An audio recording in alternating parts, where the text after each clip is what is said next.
All right, everybody. Nick Blazier here. I've got Dirk Sheeman on his way pretty quickly here to help me out on commentary.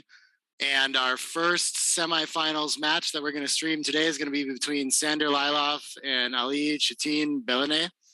I think I got that right finally. Maybe. I'm trying. Yeah, I'm super excited to have Dirk help me out on the commentary for sure. Should be an exciting match. We're going to get the graphics from Wilson pretty soon here, I think, to show how we got here to these quarterfinals. Sander Lylloff defeated Sebastian Wilkinson in the. I hope I've been talking live. Can you guys hear me? Okay. I don't know. I just started talking like we were ready. Maybe we weren't.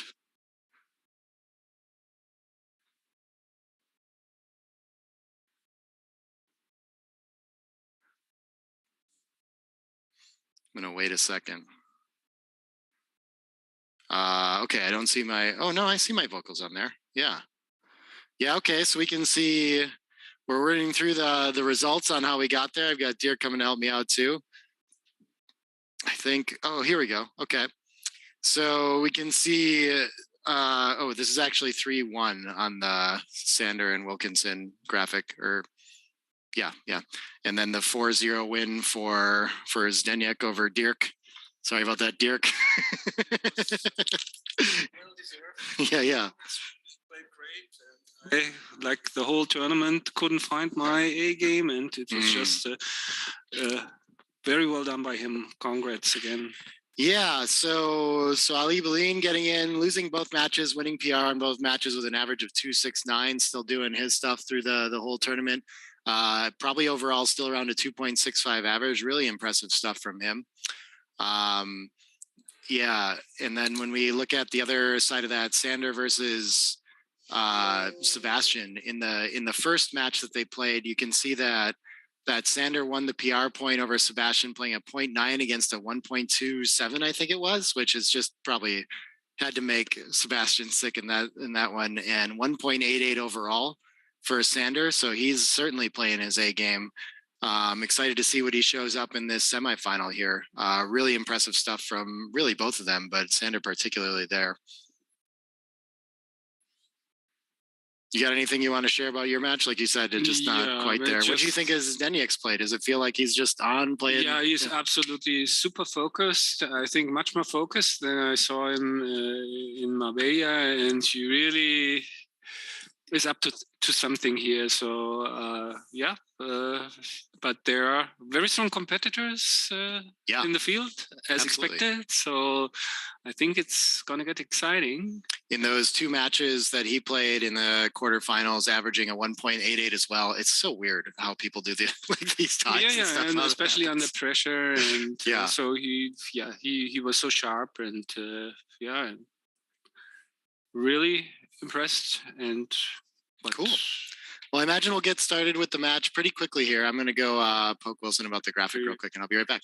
You can keep talking if you want to. Yeah, there's anything you want to share. I hope they haven't started yet. Like last time, we did some trash talking because we thought the match hasn't started, and but in general, very impressed by some players' performances.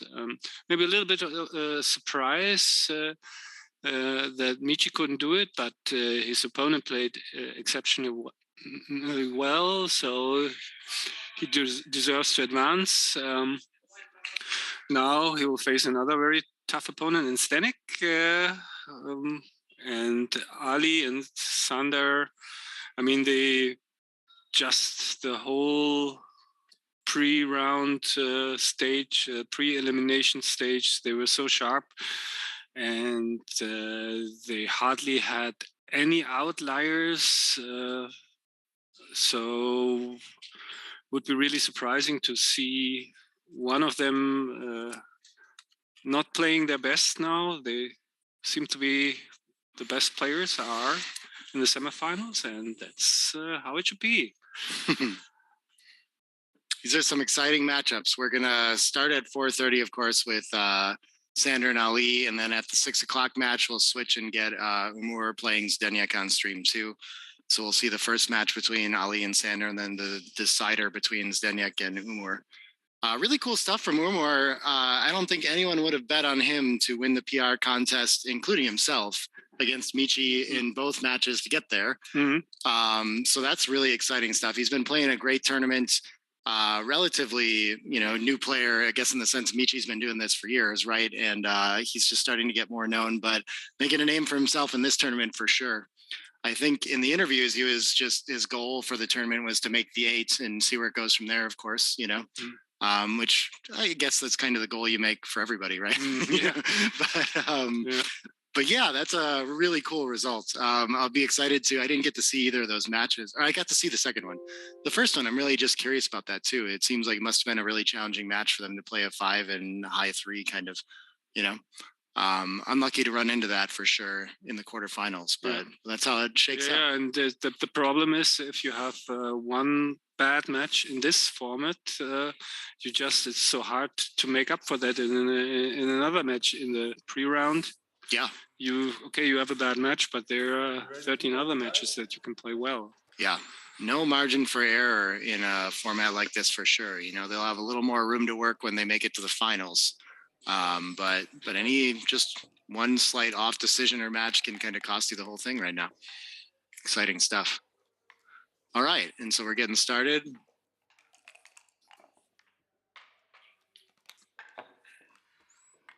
6-4 going to point on head. I think folks are asking if Sander was drinking beer already, if he would be during this match. I'm not quite sure.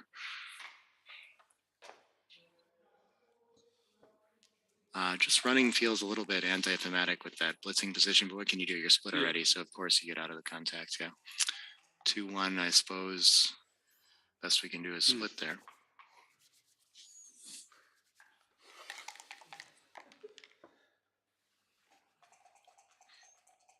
And I don't think it's enough of a racing lead to start consolidating 16-13. I would be looking for the fighting for a high point. Yeah, but he's outboarded. So that's an argument to just safety the checker, and especially hitting on the 4-point is not as attractive as hitting on the 5. So. Oh, very true. Okay, yeah, those were very tight plays, and he finds the best one as he tends to.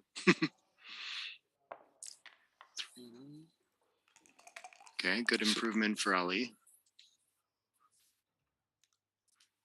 3-1. I presume this is going to make offense. Oh, wow, look at this.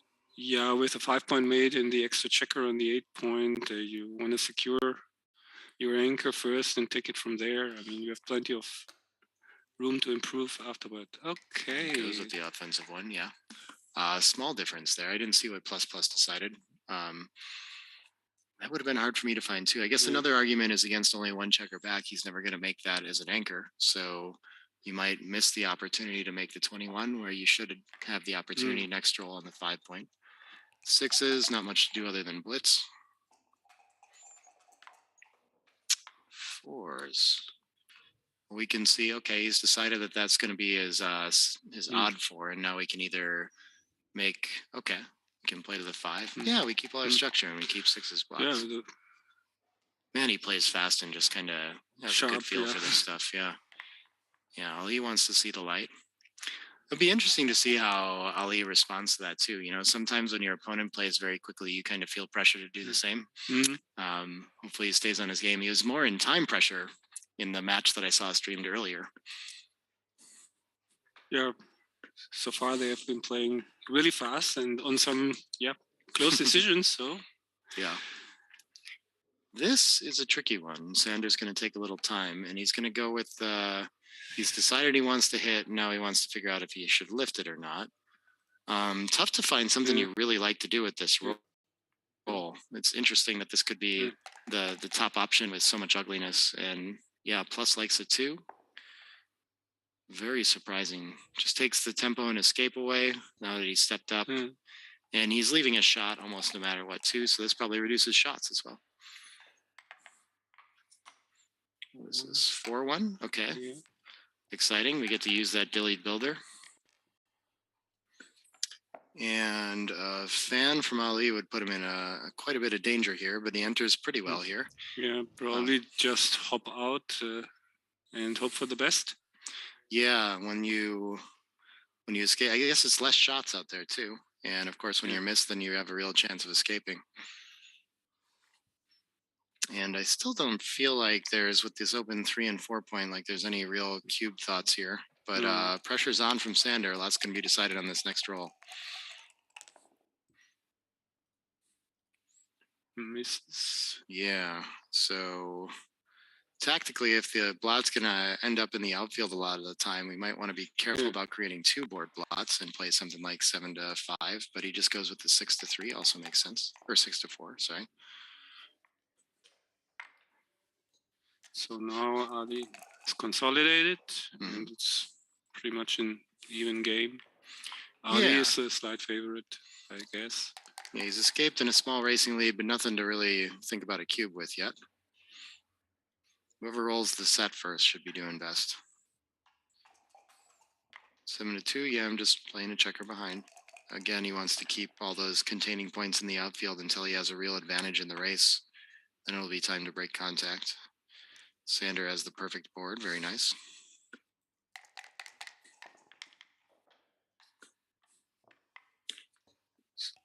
Two, 1. Not keeping up in the race so well.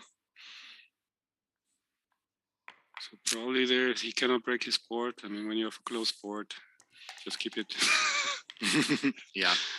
Time to go, not that many checkers aimed at him, and board impurity makes it not so scary if he hits. I don't even know if Ali can hit with a roll like this necessarily. Yeah, but what else is he supposed to do? I mean, leave fly shots, yeah.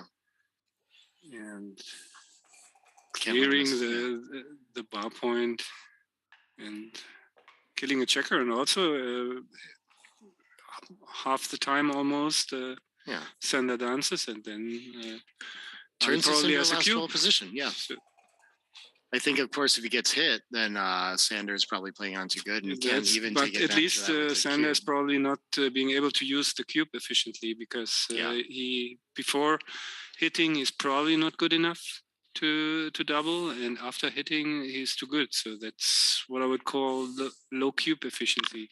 Mm-hmm.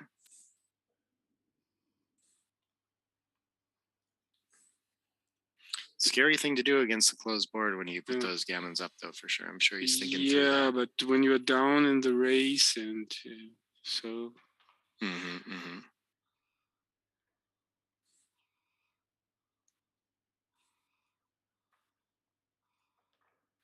Oh, nice. Sometimes my chat just freezes up and I don't see all the comments. Everyone was telling me they could hear me while I was asking. See now. Hi, everybody. So, can they hear me? Oh, good question. No one's mentioned that they can hear Dirk.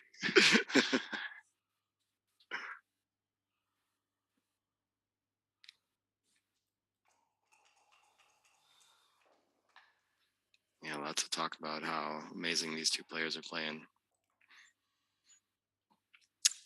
Mark wonders if it might be a cube for Sander after the hitting play.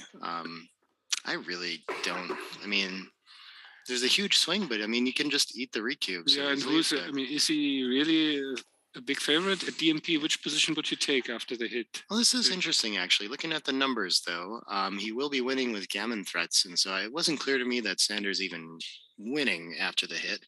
If he's winning, then I think maybe you can send the cube to take advantage on the upside. Yeah, for money, that would be maybe a correct double beaver or something.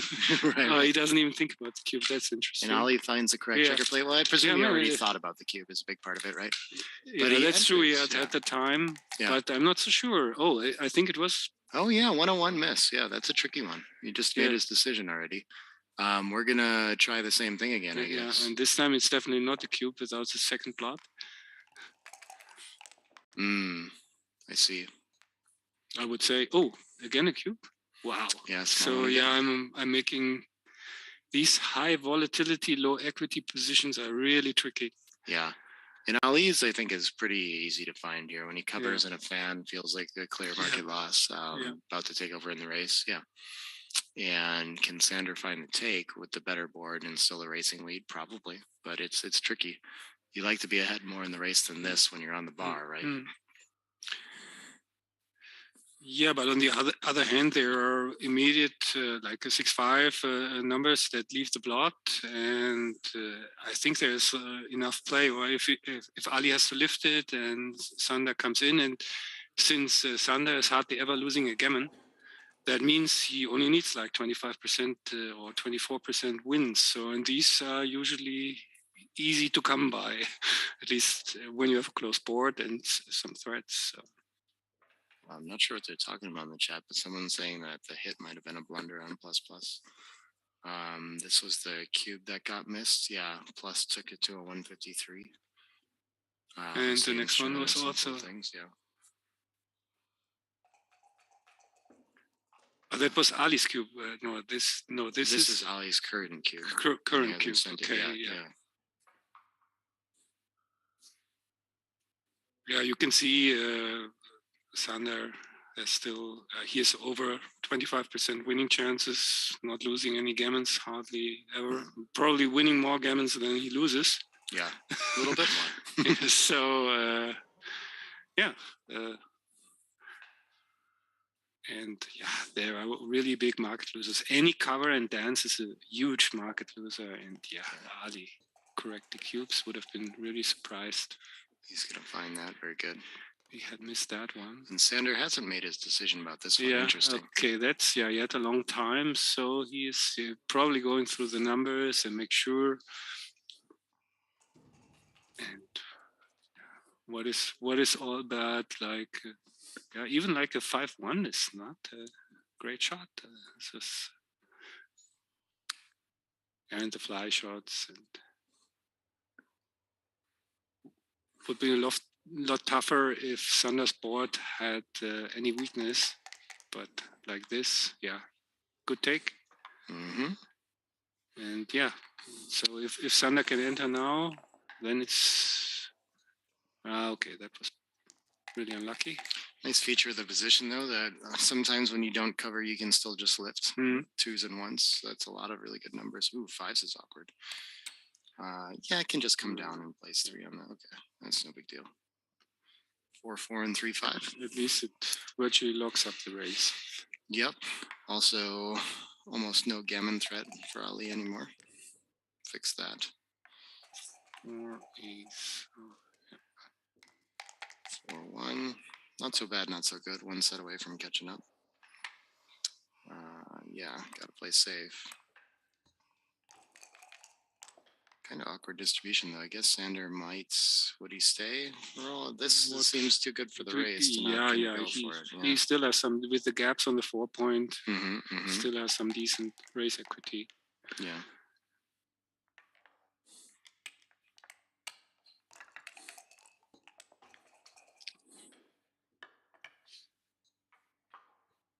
Six 3 off. Okay. Staying alive.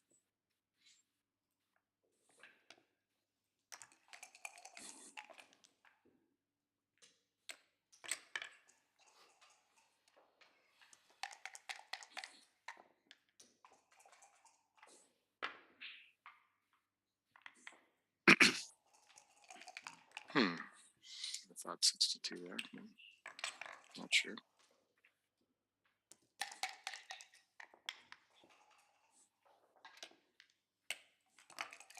It's okay, like, still racing chances. Okay.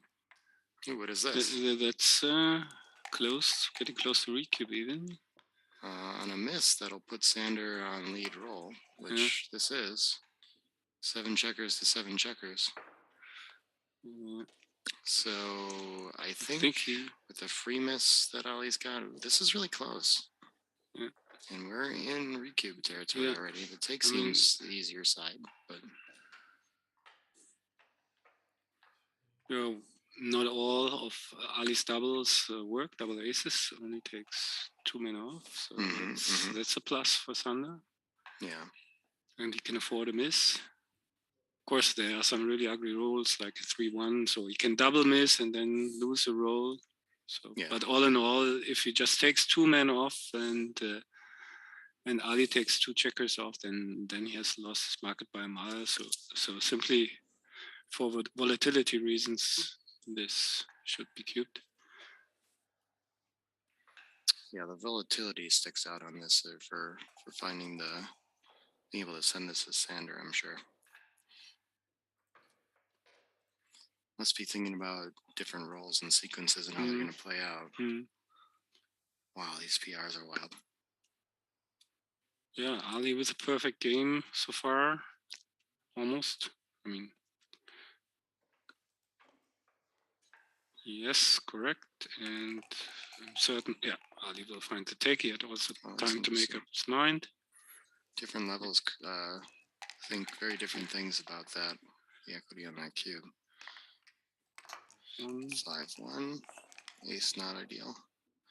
I don't think anything really misses with. Yeah, so it's just one of the many market losing sequences. 6-1. Ali's gonna need 2s or better if he gets the chance. He does. So that would be huge for him, especially leading in the PR. If you could. No, he cannot pull it off. All right. That seems to be his plan. It's just lose every match and win every PR point. Yeah. You know, I mean, I only managed to lose every match part. Oh, yeah. That's a good start, though. That's that's half of that. The other half just couldn't do it.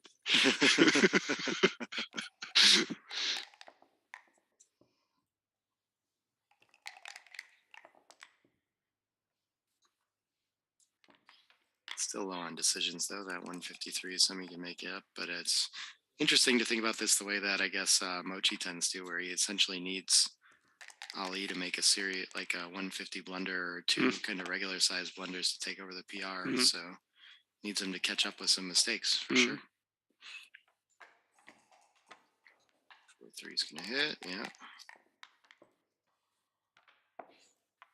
3-1. I think this is gonna hit, right? Have to break the 8 to do it. With a stronger board, anyhow, you have got more checkers back than your opponent. Oh, was it a miss? No, I don't know. 4-6 feels right. Ooh, double 1s. Pretty nice shot. Puts 2 in the air. Yeah, also. And this is entering on the ace at the score. Okay, he entered on the 24, 4 checkers back. Are we going to think about a cube at the score? No, still no. Okay. That, at least I would have given it a thought, because at 0-4, it's so easy to miss cubes. 1-4, it looks like he missed, yeah. Yeah, it was just on the cusp, and now probably he has lost it. I enjoy this, though, because he's going to present Sander with a harder decision. Yeah, that's good for the take last time. Yeah, so it's just on the it's just borderline. Yeah, Sander's going to take it. Okay, can't really make much of a mistake there. He tried, though. 4-3, what are we doing? Okay, we got to get a checker moving, yeah. Reasonable, 4 down for the attack. Not enough ammo on the zone to hit on the ace, and gets hit from the bar. Okay. Well, I thought it was a 6-6 fan. That'll work fine. 5 checkers back and kind of blitzing. It's always a tricky thing to accomplish. Now we got a 6th back. Which one, though? We're closer to escaping if we hit 22 to 16, right? Less returns. I feel like I'd go with that one, and I'm wrong. Yeah, and we are closer to getting a good anchor if we're hitting on the 18, because then we can re-enter on the 3, or we can maybe. That's a good point. Yeah. So. Okay. So. Those tactics always confuse me so much. Sander sees my logic and goes with the 16. Yeah. XG agrees. Well, XG says it doesn't matter. Okay. So interesting. So. Someone in the chat is saying Ali's hit with 5-2 is actually incorrect, and his PR will change on ++. So we'll see that later. If it's a sizable blunder, they could be really close in the PR race instead of such a clear advantage for Ali. Very interesting. Yeah, with not many decisions made, any biggish mistake can shift the balance. It feels more important to get a checker moving off the 24 than to advance 15 to 13 or anything like that. Yeah, but you want to have a direct cover to make the 5 prime that would lock up your front position. Maybe having a 3rd checker. This I don't like that much. Makes a little sense to me too. Yeah, but you are not so much in need of getting the 5 anchor. But no, you never will get it. A regret scenario. 3-6, good. I think we're coming out to the bar, right? Or do we? Oh, we're leaving in direct 6. So anyway, so nice. Just gain some tempo. Mm-hmm. This is just then he may hit 2 checkers and gets free opportunities to extend his prime. Super close plays though, actually. You saw that they're almost break even. Both ideas valid. There's not a lot that you're keeping them from doing by taking the tempo, so less valuable than usual.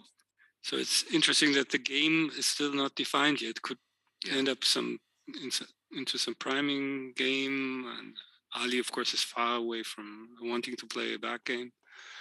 This top play from XG is very strange. I like the 8-5 piece of it. And then I was thinking maybe making the bar. I didn't think of parking on the 21, but that really does freeze a lot of checkers. It's, exactly. Interesting. Yeah. Okay. I mean, the 4 point is where these checkers want to go, and now you take that out. Oh, I see. Ooh. Very good time. Yeah, so that's where they want to go. But unfortunately, so now the question is, both plays are really ugly. That keeps the prime. So that would be more like the prime versus prime part of the position. Sure. Well, even just for one roll. Yeah, and this is the stacks where these checkers to go to anyway, probably to the low points. So you don't mind slotting the low points. Yeah. Feels to me like tactically it's just worth keeping the 9 for a roll. Even if you leave a shot, it's just nicer to...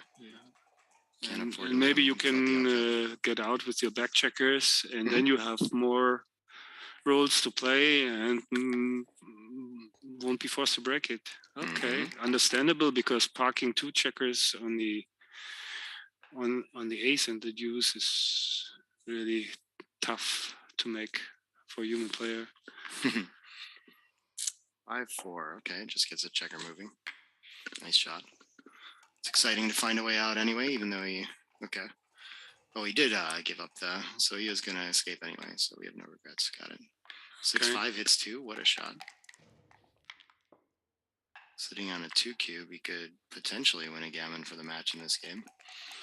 But that's a long way. You see white structure and green structure. Oh yeah. But it's not that many checkers to bring around.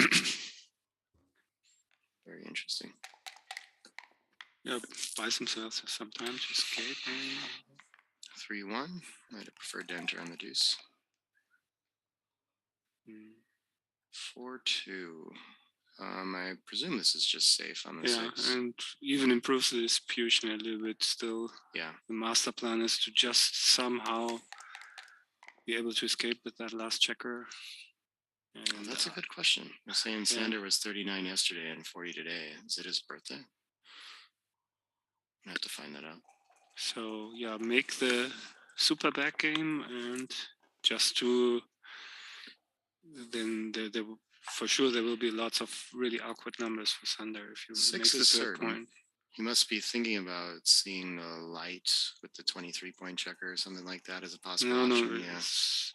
So, I mean, has time to keep everything. And if he has to break one of these points... That's going to be a more sizable mistake. Okay, that was... We'll see on ++ and everything.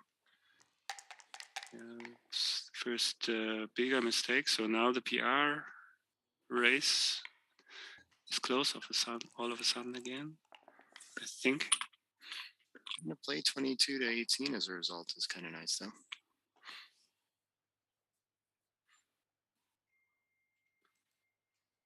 Six out, and then 5 comes around into a double shot plus some indirects, maybe. I don't know if that adds anything.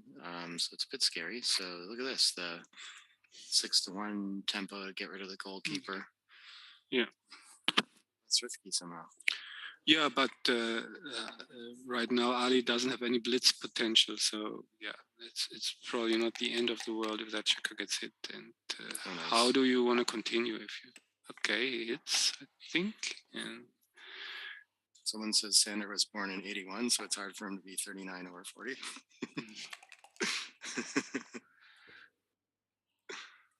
I guess he could be 40. His birthday hasn't come up in 22 yet.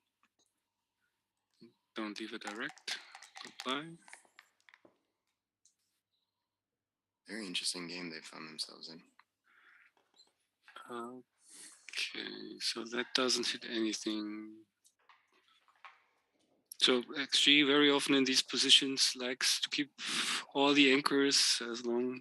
So yeah, the most logical to me looks like a 16-5 kind of play. Thought about coming off one of the back ones to make another outfield point. Yeah, but then that's I think it's well, I mean, now that you want the outfield coverage, basically you are trying to say goodbye to the back game and switch to a forward game. Then of course that's a little bit committing. You're committing yourself basically to go forward now. Very interesting find though. That's like near the top of the plays. Yeah. Links up. 18-7 is a tough find too. Just giving up points when you guess it must keep better outfield coverage. That seems to be the priority here. So no, yeah. And so far down. 5-2. How are we going to cover the outfield now? Make the midpoint or something like that? I like the look of that. Mm. But XG likes spreading more blots. Yeah, that's a very tough one to find for anybody, I think. 13 and 14 looks like a gammon nightmare, but I guess must be at the score. We don't care that much. Winning is just so much more important that we go for the coverage. He's only got a 2-point board for now, so how bad can the fly shot hurt? We're going to get piles of returns if he hits us with a 6-4 or 6-5. So yeah, I guess it doesn't look so bad. It's just hard to think that way. Yeah, because you are taught not to leave too many blots, but this is a classic containment situation. There, it's often right to spread them out. Sure. I guess if he parks with a 6 out. Oh wow, he finds the play. That's so great. Really impressive. Yeah. He only gets a single shot if he makes the midpoint. Okay, he's going to be hit, but again, he's going to have a lot of returns. Yeah. 1s and 2s and 4s from the bar, kind of perfectly duplicated. A 5-6 will work as well. 3s doesn't get there. Okay. So I guess we're going to link 2 blots together. 15 and 13, I presume, because we still see the whole board. And then the last one, I don't know, 13-10, sure. Is that actually wants to keep all the blots? Yeah, I guess we hope to get hit in the sense and come back in on the ace. We're still or make a second anchor somehow again or something. Man, these are hard. Yeah, a very tough game, and impressed by Ali's play, how he found that outfield coverage play. Great stuff. Okay. Find something like that. Okay. 1 can hit twice. Is that tactically it can make a point? Can't leave the double shot though. So I think. Well, look at this. Not only are you supposed to just advance. Now you have. I mean, you are not that well distributed, and you give your opponent a chance to establish the second anchor. You are not desperate to win a gammon. 2 points would be enough for now. So if you just play it as a holding game, I mean, 3-point holding game with a couple of gaps, but those are some unintuitive strategic decisions to make. But you know, when you see it from XG, you understand the idea. Yeah, it's just like hard to choose it. That is why Ali was supposed to leave the blots, because Sander is not supposed to hit them. Yeah, that makes sense. Makes sense. Look at this. I think he's leaning towards the correct play here too. Yeah. And it's correct by far to not hit anything. So that would great. Didn't look at the numbers. I presume for money or something that would not be the case. 2s. You want to keep leaving it on the 18? Sure. Yeah, sure. It's just not just for something like this, for example. Oh, yeah. It's nice to get a double shot after double 6s.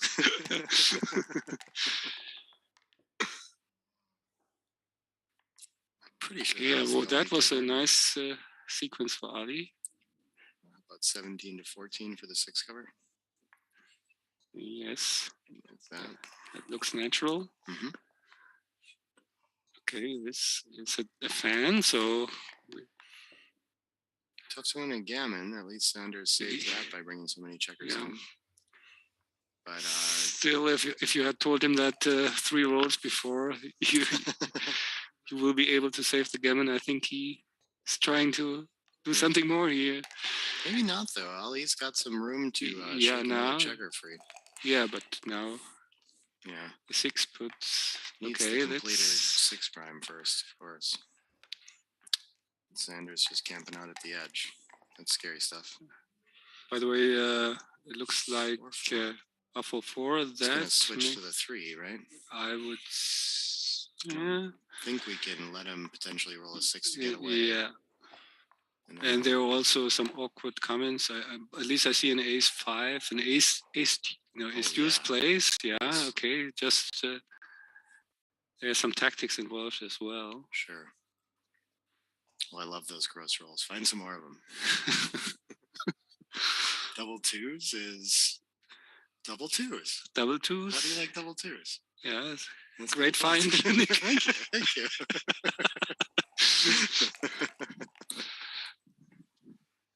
And he finds 2-4, but okay, that's still. We still have like a 6-2 that we can offer. Oh yeah, 6-2 is great. Okay, you got things to root for.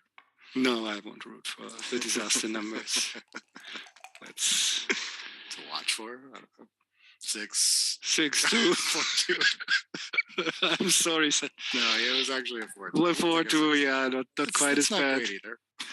Double sixes. He should have stayed back to have more shots, I guess. Interesting. Yeah, 6s is great. And he gets to camp out and hit that, wait to hit that block. That would be really a gross way to lose a gammon after you reduce it to a simple holding game. Yeah. Ace 4 doesn't clean up the blood, so Ali will hit with any 6 if he doesn't get an ace. He gets the 4-2, so he will hit lose. Ace. What? Okay, just the ace, it seems. 5, I think, yeah.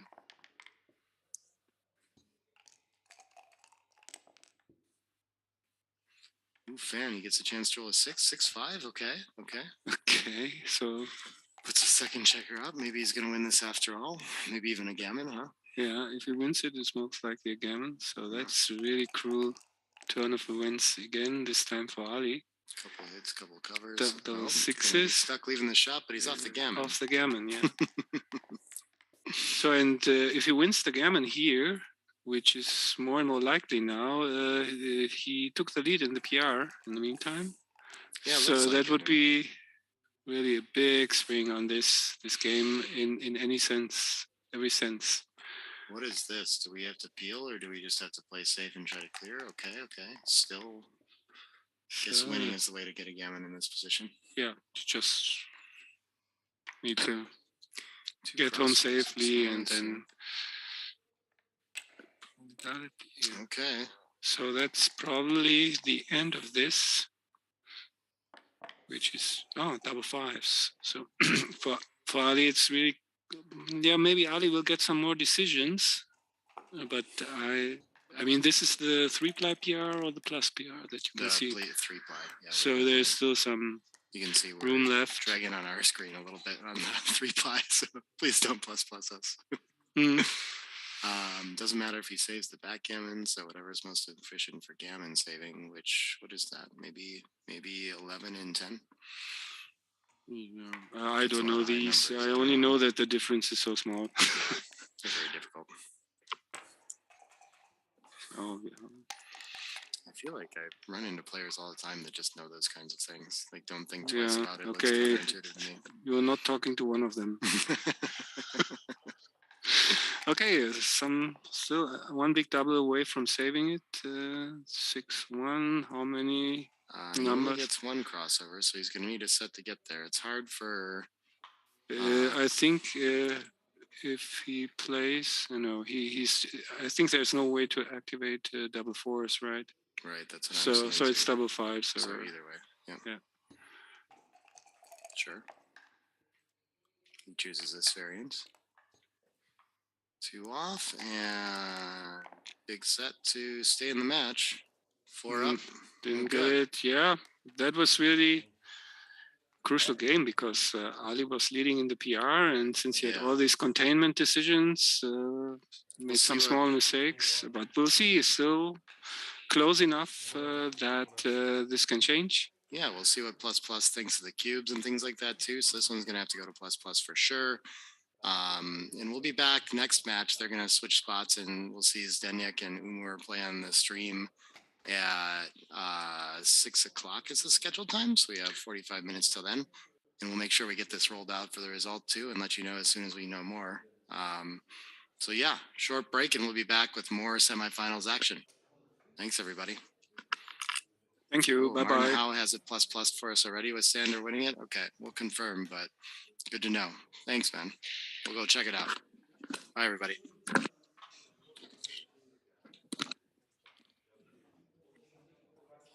Thank you, dear.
The Backgammon Galaxy mobile app is coming soon. Star membership, high analysis, blunder database, private games, coin games, rating games, and much, much more.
The Backgammon Galaxy mobile app is coming soon.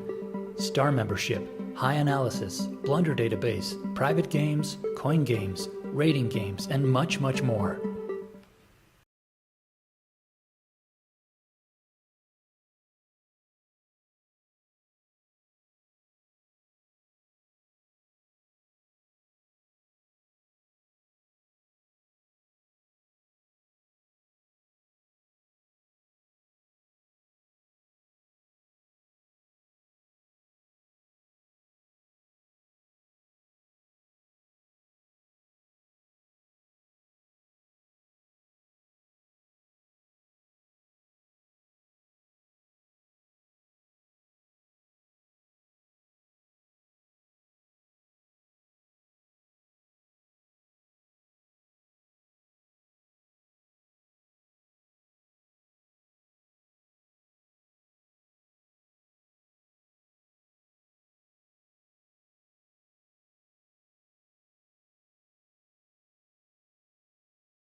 get Dirk's mic live here too. I think maybe we're live over the board already.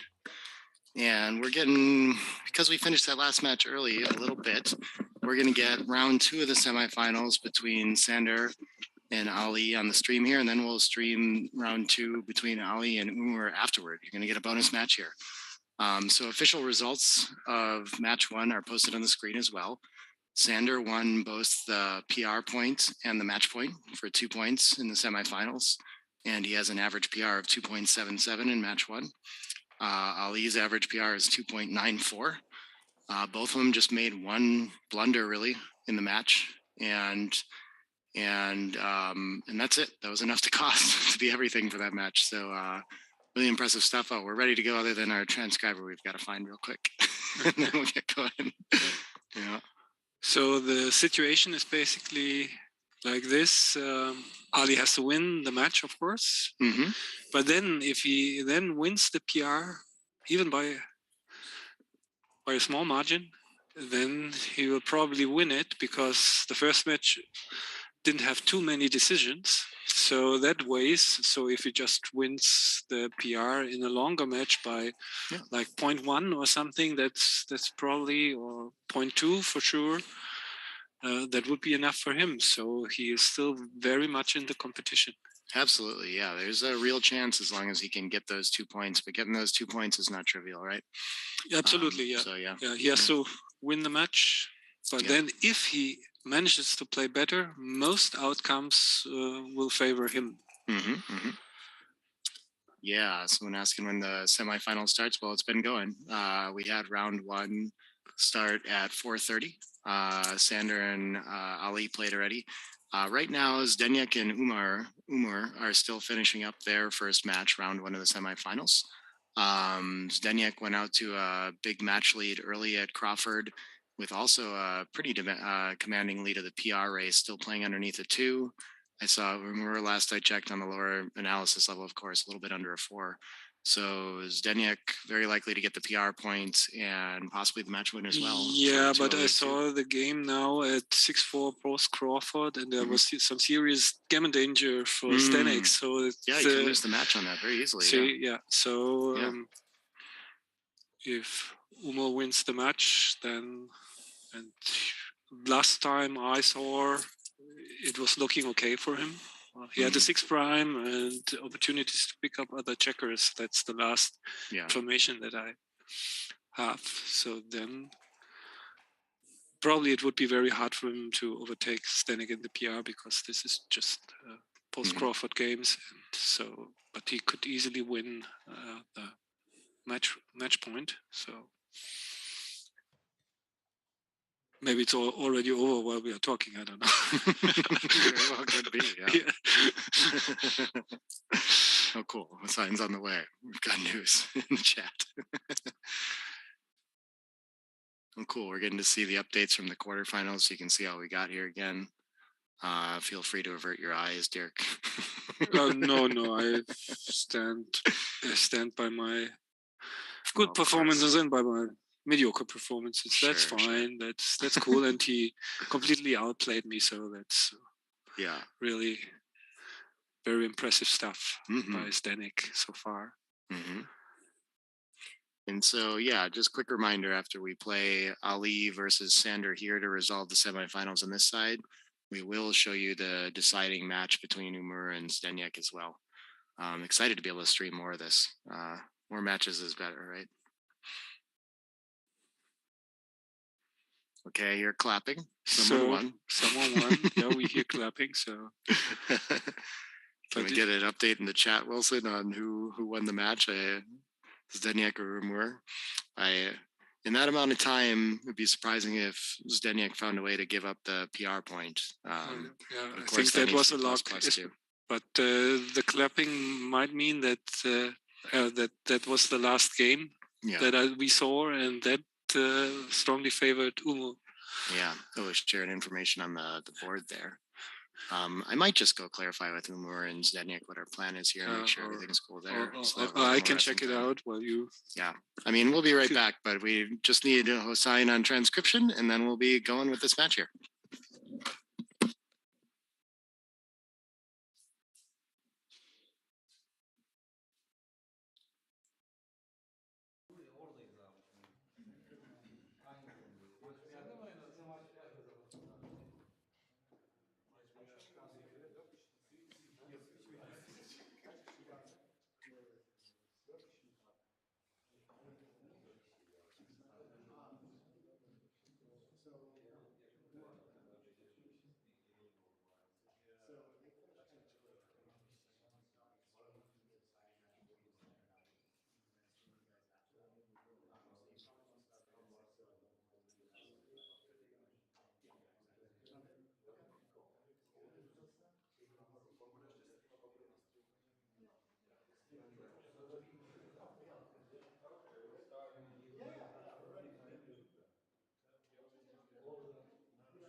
So I forgot to ask you. All right, I see Hossein in the chair. I see Sanders standing there. I know Ali's just out of the picture on the right there. So we should be getting going real quickly here. Let's go.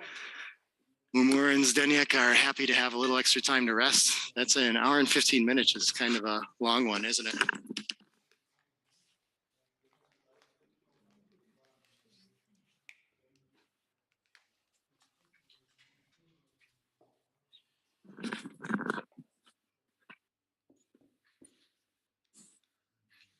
And there they are, the legends at the board.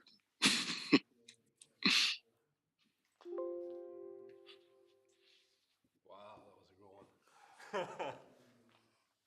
Yeah, that was interesting in discussing that cube sequence that led to quite a bit of the equity loss in that game. I mentioned to Sander that the cube was there, and he was really surprised. He thought in a match there's no need because he can just play on too good, you know. So why would he send it? But clearly he would send it for money. So that's how natural of a player he is, that he plays at this level without really having too big of an idea of kind of score situations like that. Ali, of course, too, saw that checker play and was really confused about what to do with the 5-2 and was afraid of the cube coming. And what we talked with Ali about was that actually if he knows that he's not going to get cubed, his play is perfect. Yeah, I mean, it earned him in equity by giving a little bit there, which is really interesting.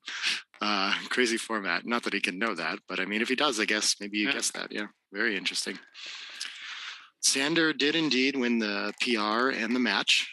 You can see the results on the screen now. We've actually got on the right side by the scoreboard, the semifinals score and semifinals average PR from the last match. So nice little update there. Maybe we'll try to keep that running for the finals tomorrow. Hopefully we can get that updated for this Zdenek and Umur match too.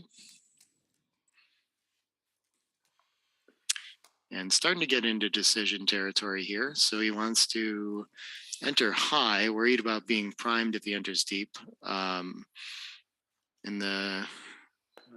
Where is it? I guess we're just playing down either way, and having to play down to the 9 leaves it direct. So maybe this is why he could be thinking about stepping up with 2 instead. I think that's his concern, but the 6 is nicely duplicated with numbers that make the bar. So you can get away with the 9 and put some pressure on that back checker. This looks like it's going to make the 5, right? And then probably there's nothing. Yeah, hitting. No, you only. I mean, here's only one checker back, and that 5 point is stronger. And yeah, that's the typical move here with the aces, though, is that because you like to put a blot in the air, and then so if you're not structurally, what are you going to do? You could shift the 8-point checkers to the 7 and make the bar, keeping that 24 blot. Yeah, I mean, not a surprising little tactical error there. They all make a lot of sense. I think this is like far from the default play to not switch, you know, very interesting one. 3s, okay, going to point on head and bring a builder into the action. It makes sense. And with 2 checkers aimed at Ali's blot too, this is a scary spot to be in with Sander's strong structure now. Do we need to hide the blot behind to the 2? Yeah, I would do that, but it looks like just with only one checker back. But yeah, that's. I mean, these are so tough. Yeah. I mean, the blot on the deuce point, of course, is a liability, even if it gets missed. And then Ali is already a little bit of bad shape. Yeah, very nice play, actually. Probably I wouldn't have dared to do it. Yeah.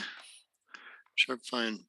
Yeah, I feel like I've noticed now commentating enough of your matches that you're very willing to make the impure play if it feels thematically correct, you know, and just deal with that later. So spots where I would find that too difficult. Why I'm watching them to learn. Yeah, I guess if I was going to try to argue like a lawyer for the other play, for the 13-8, so you're already giving up 11 shots no matter what. It increases to 22, 23 maybe. So it's only 12 more. And I don't know. There's some balancing. Probably some of those are duplicated with numbers that would make the 4 anyway. But then the aces are well duplicated too. So I don't know. That's tough. It's just structure, I guess, huh? Yeah. Okay, so 2 of these are coming out to the 10. Then what's the rest? I don't see anything constructive other than cleaning up the black. That looks like Ooh, look at this. that looks sort of if Ali just enters here, then Thunder's structure is really awful. Yeah. I mean, It's just fun, though, right? It's the fun play. Yeah, and I know the idea because there are all these attackers now, and this sort of a protection play, but just destroys the structure completely. How desperately does he need to do it? Not desperately enough. He determines back checkers can move, but we can make the best point, hit loose, very strong. And 8-4 is the only 4, so that's an easy one. Great shot. 2-4. I guess this is gonna have to attempt the loose hit. Another easy could be one. an evenish game. Felt on the ropes against Ali's board. Now he's doing okay. Split and make. Yeah, this looks strong. Yeah, but there's also some tactics involved here. This is also very difficult to decide because you really want to put pressure on that blot. Wow. And I never find these kinds of plays, and I've seen players finding them over the board, and I'm just like in speed gammon mode covering that blot when I can, but I see it now that makes it harder to cover the 4-point for sure. Gives you a chance of getting a second checker back. Sharp find. Still hasn't done it yet, but that would be another really awesome move if he does it. Yeah. Oh, cool. Mark in the chat with update on Umur and Zdenek match. He said Umur ended up winning the match in that post-Crawford game. And yes, he does find the hit. Cool. And Zdenek, pending plus rollout, is winning the PR with a 1.8 to 3.7. So pretty commanding lead in the PR in that match. Yeah. So Zdenek will just need to win the PR point to advance. And Sander wants to think about a cube, huh? Okay. I hope by mentioning the volatility cube that he missed. I was thinking the same. But now he's thinking twice because he insta-rolled the other time. Well, thinking can never be bad. Yeah, but I'm sure he but this is a completely different situation. I mean, there's still so much work to do. In the other position, you had a closed board, and here it's just like you hit and Ali hits back, and then so what? So there are some market losers, of course, but I didn't look that closely at it, but Thomas is saying that Zdenek's at 16 plays out of 17 matches this term. Yeah, something like that. That's wild. I participated in 3. And he finds the role. I'm sure you would realize that he's not sending this for money. It's kind of the big feature, if that's the way he needs to adjust and then realize, okay, it can't be anything for a match, then definitely, okay. Yeah. Covering is nice. No tactical hits for him. And 6-5 is a great response from Ali. I think, is it just making the bar by chance? Yeah, probably. Wow. You have to solidify first. I mean, this is just, you cannot just play against that home board. You just cannot play too loosely, I think. Yeah, I guess you're outboarded now, and the blot isn't under pressure since Sander entered ahead of it. I mean, the race is about even. You have the good anchor, and you have still the pressure on the lonely checker if it cannot escape. So so some blunder potential here. Yeah, I mean, I guess the way I think he ends up finding this is that when he hits with the 6, there really just isn't any constructive 5. No, I think he maybe is thinking about hitting with he finds the right play. I thought he was thinking about 8-2, 8-3. Yeah, 3s are so devastating after you do that, though. It's easy to see. And especially the position is really nice now. I mean, this is just. Yeah, I think he'll find this. Yeah, pretty sure. If not, that would be a huge setback for his hopes. He's going to look at it. Yeah, like the tactics. He dances and aces, 3s, and 6s, and maybe I can give a cube. So I understand the reasoning. Mm-hmm. He's setting it into place. Well, he shouldn't press the clock. He did press the clock. Yep. He did press the clock. Okay, that's now really. Looks Now like it's an uphill climb for Ali because now it's really going to be tough to win the PR, and he needs to win the PR here. I presume I'm just cleaning this one up, but sixes are kind of nicely duplicated, so coming out can't be too bad, right? 22 to 18. Yeah, but also what you are aiming for is probably just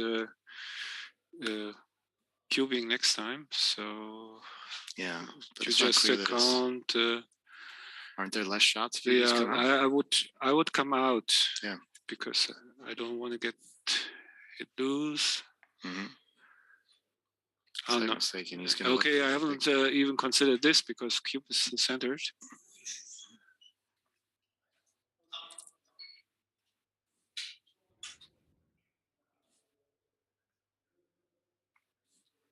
Bit of an overplay. We can see on there that it does win more gammons, doesn't lose a ton more games, loses more gammons for sure.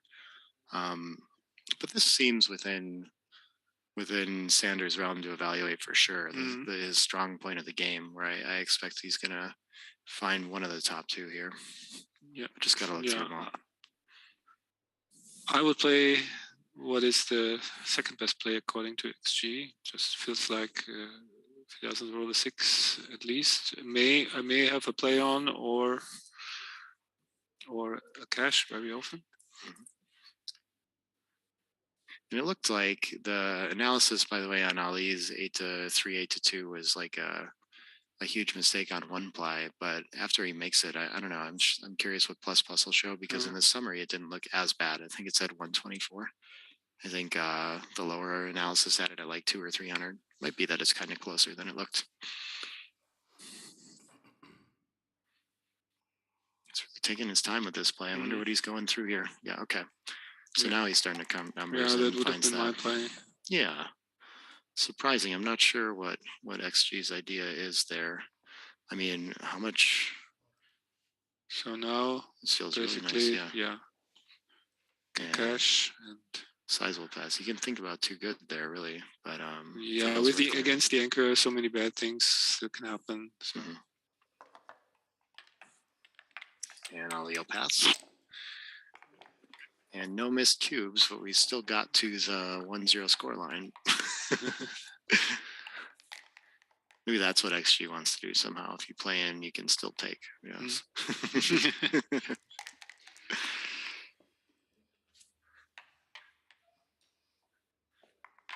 Martin Howe saying 170 on that play. I wonder why it's showing up as only 124 in the analysis here. That's kind of strange. I don't know what analysis. Yeah, we never know which analysis they use for each play, but yeah. Okay. XG is strange that way. Nothing better to do than to step up and see the light with both checkers. I wouldn't want to strip the midpoint either. 4-1 is going to fight for the 5 point a little more. Absolutely. 5 looks like it's going to hit twice. Yeah. Nice blitzing position even against that ace point anchor. And nice response. I mean, the fan is no good, but the hit is great, so balances out. 3-6 out from the back. Okay. Yeah, might have gone 20 to 14. Escaped the prime. You don't need the 3 point anchor. Sure. Yeah, you much rather would like to make the 16 or the 20. Yeah, against 4 checkers back too, blitzing potential is pretty low, so anchors are less necessary. 5-3. Yeah, out and safe, like 3 to the mid. I mean, I don't. Looks reasonable. Yeah. Hard to find another play here. I guess you could come around the bend and bring another down or something. Yeah, no, there's just no play B. It's gonna look for one. 2-1 has to hit instead of extending the prime, huh? Not clear to me. Yeah, I would say so. Okay. Oh, it's a 3-1. Okay. Well, that makes it more clear. Okay.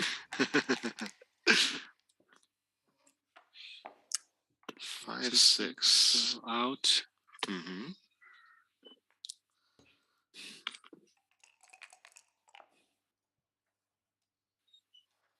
And 4-4. So with our 4 checkers back, we're still going to attack, I guess, for lack of a better option. Yeah, I would say. I mean, those are strong in the board points, and I feel a lot of pressure to do something with my back checkers. Okay, that's a reasonable play with the point on head as well. Just feels like a strange one for sure. 6 around in front of the anchors.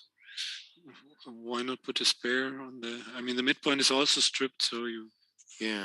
it's Yeah, like, so you I don't mean, mind being hit there so bad. Okay. Sander probably would be happy to really. I mean, he doesn't want to play a backgammon or any of that matter, so he would be happy to hit from his anchor. So. Yeah, that's reasonable. Okay, makes sense. But I think plays are very close. 5-2. Is he going to hit? And is he going to hit twice? With 4 checkers back? Yeah. Why not 13-8 and try? Okay, yeah, 13-8. They're pretty sure, close. but they are very close. Yeah. I guess you can still make a blitz work in this kind of position. Not what you're looking for with 4 checkers back. Your opponent only has the deuce point, no real priming potential in front of you, so stronger than usual. So this is a tough one because you definitely don't want to step up to the 20. I think but 7-3 looks also 6-2 looks really ugly. I guess even I wouldn't bring myself to play that. Yeah. If you enter on the 21, you don't have any 2 you like either. So I think you have to kind of rule that out. Absolutely, you cannot expose another blot in the outfield. So yeah. So I guess 7-3, not so nice. It's tough. I'd probably find the 24-20 variant. Yeah, 6-2 is easier for me to find than 7-3 as well. Stripping the bar point seems strange, but none of them are attractive. These are some of the most difficult plays in backgammon to me, is when you just don't want any of them, right? Yeah, absolutely. I mean, he would gladly forfeit the 4 after playing the deuce. Mm-hmm. How about we compromise and forfeit the deuce after playing the 4? Everyone gets a little bit out of that. I think Ali would take the deal because on the 21 point, the checker is actually quite well placed. But maybe we should stick to the rules here. Okay, yeah, very. It's understandable because the other plays look so ugly. So, 6-4, okay. We could point on head. We could make the pure point of the 4. Turning this into a blitz feels like it makes the most sense. Yeah. Oh, and okay, play B is hitting twice. I see. Interesting. Interesting idea. Either way, he has so many chances of making the advanced anchor past a point. So in this particular position, the 4 and the 2 aren't so different. Yeah, which one are we hitting with a 6? I usually choose the one that gets me closer to safety, but he's going to go with the front checker. Okay. It's very hard for me to decide. Yeah. These. Same. Well, aces are duplicated, at least with this variation. So. Yeah. Was that why? Maybe that's the reason. So after the roll, we see it. So we're getting out of harm's way to start, and then the ace we don't like that much. Can we afford to play super stiff? 13-12 is fine. I think now with 5 checkers back, even if he hits the indirect, still, I mean, that's a nice play. Yeah, okay. I guess we're not really gaining a ton of flexibility out of that plot on the 12 anyway, though. So, or the spare on the 7 isn't that useful either. Exactly. So it's just a little bit more flexible overall. Yeah. This is a very strange position. They're navigating it pretty well so far. Yeah.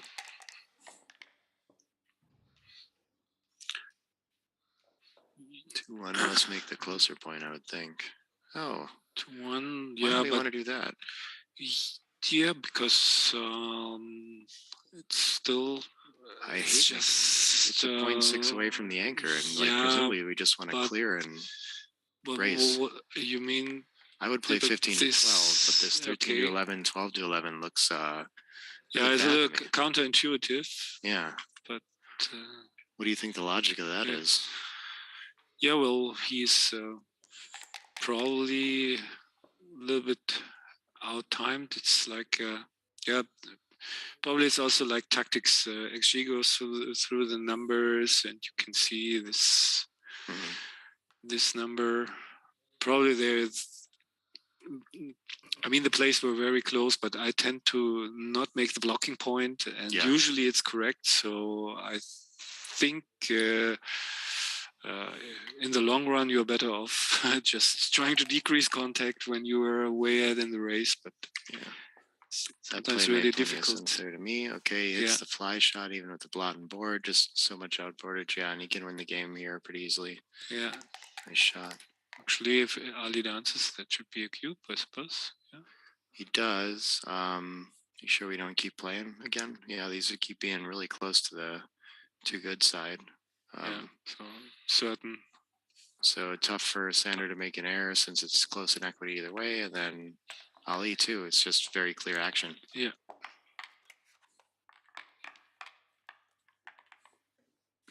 So maybe this is why you want to make the blocking point, because Sander has a lot of going forward power. So I don't know. It's just like that's a very strange one. I mean, it wouldn't have helped there, of course.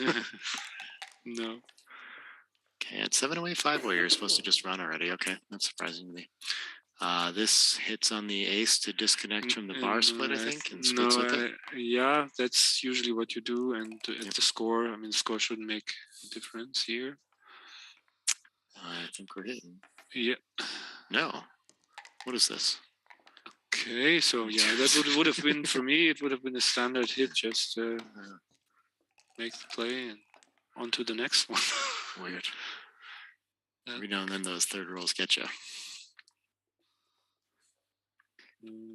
And trailing 7 away 5 away with a little bit of initiative here. He's got to think about it. Some checkers in the zone. Super close. It's just blots everywhere, really. I mean, yeah, I would have trouble finding a cube there too with the blot on the ace. Just hit and cover and hope that he doesn't anchor, so then you can use the cube. Yeah. And he doesn't anchor, so that must be a cube now. Lots of double hits that are going to put him in a tough spot. So yeah, and of course, plenty of play for Sander to take this, I think. Yeah, good cube, and I'm certain Sander will find the take. Well, he knows these.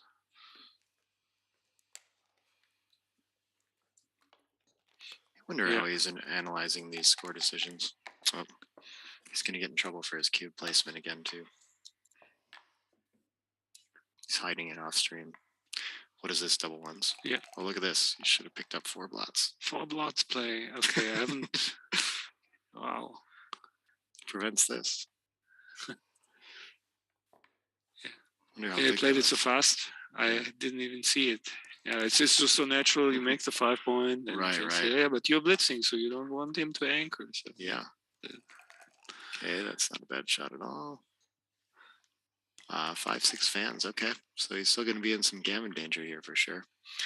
But yeah, definitely Ali having the trouble with decisions more than Sander, and he really needs the opposite to happen to have a shot at making his way to the finals. Has to win both the PR point and the match point here. Not really leading in either at the moment. Let's turn that around. But he has a good position at least, and the cube is on 2. So there's maybe 5 out and 3 down for builders. I like to get the direct attacker on the. This just looks too deep, and we can't, if we don't go to the 5. Okay, so he doesn't want to risk being attacked with his back checker. Just going to keep it out of the way for now.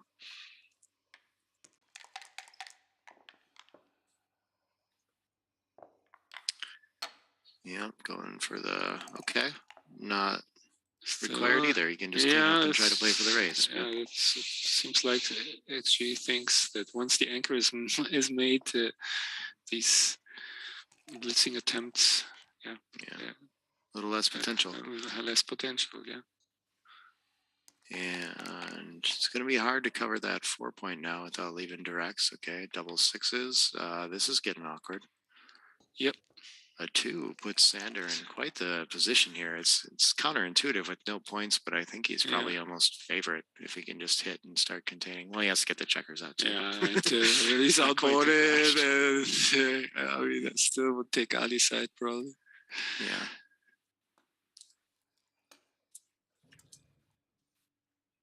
Solid 35% even after not hitting. Very interesting. What is this? 4-1. I don't think he can afford being hit with the slot here, right? You really want to play for the win.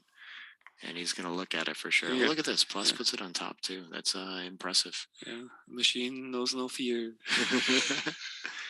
I guess, what is it? 3 that hits also only has a 3 or 4 that covers. So you should get a fly shot. You still have an anchor. And playing to win is the best way to save a gammon for sure. But that's a tough one to find. I think I would have been safe. 6-4 is a terrible roll. Yeah. 6 is going to the ace, and then do we just clean make up the board? No, Yeah, he doesn't even look at it. That's shows. What is this? Double hit? 6-5? Wow. Oof. It's really not going Ali's way. Is Sander favorite yet? Yeah. Now, pro. Oh. What a brutal roll. Yeah. And he's going to have a hard time at this score thinking about a cube. Sending the 4 cube over would just cancel his own gammons entirely. And Ali would love to hold the 4 cube and have the opportunity to send it back at 8 to play for the match. So he's really got to move this into territory where he's just winning and no gammons are at risk. Yeah. And only a slight favorite too, but yeah, favorite nonetheless. Yeah. Okay, so. Yeah, the cube is bottom left by the clock. Yeah, I don't know if Wilson's looking at it, but maybe I'll go fix it.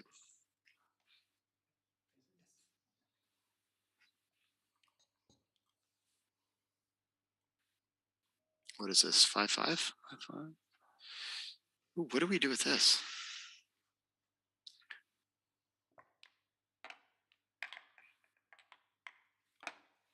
Yeah, giving up the security of the anchor. Ooh, he missed a tactical opportunity, it looks like, to hit loose on the 5 instead of the deuce. Yeah. He saw that he was going to leave it direct if he didn't go after a blot, I guess. So, interesting. I've got Dirk Schiemann with me on commentary here. Can't believe you guys don't recognize this guy already. Who else do you sound like, you think, Dirk? Yeah, I don't know. I will clear my voice, I think, maybe. That must be it.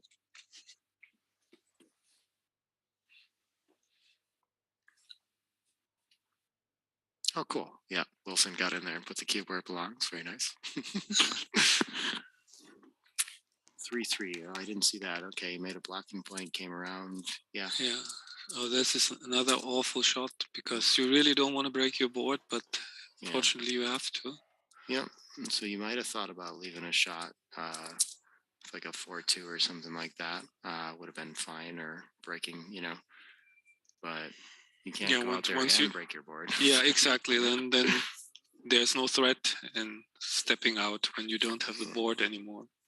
And you at least don't leave a blotting board when you clean up 6-5, 6-4. I like this tactically as well. Your checkers are still alive to make the deuce. Yeah, and he's still up in the race, so that really also counts. So one good number, double 6 especially, and Wilson the Ninja. I didn't even notice him. That cube in there was very stealthy.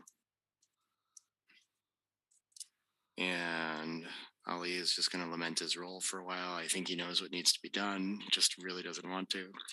Maybe if he wills the dice to change for a little while.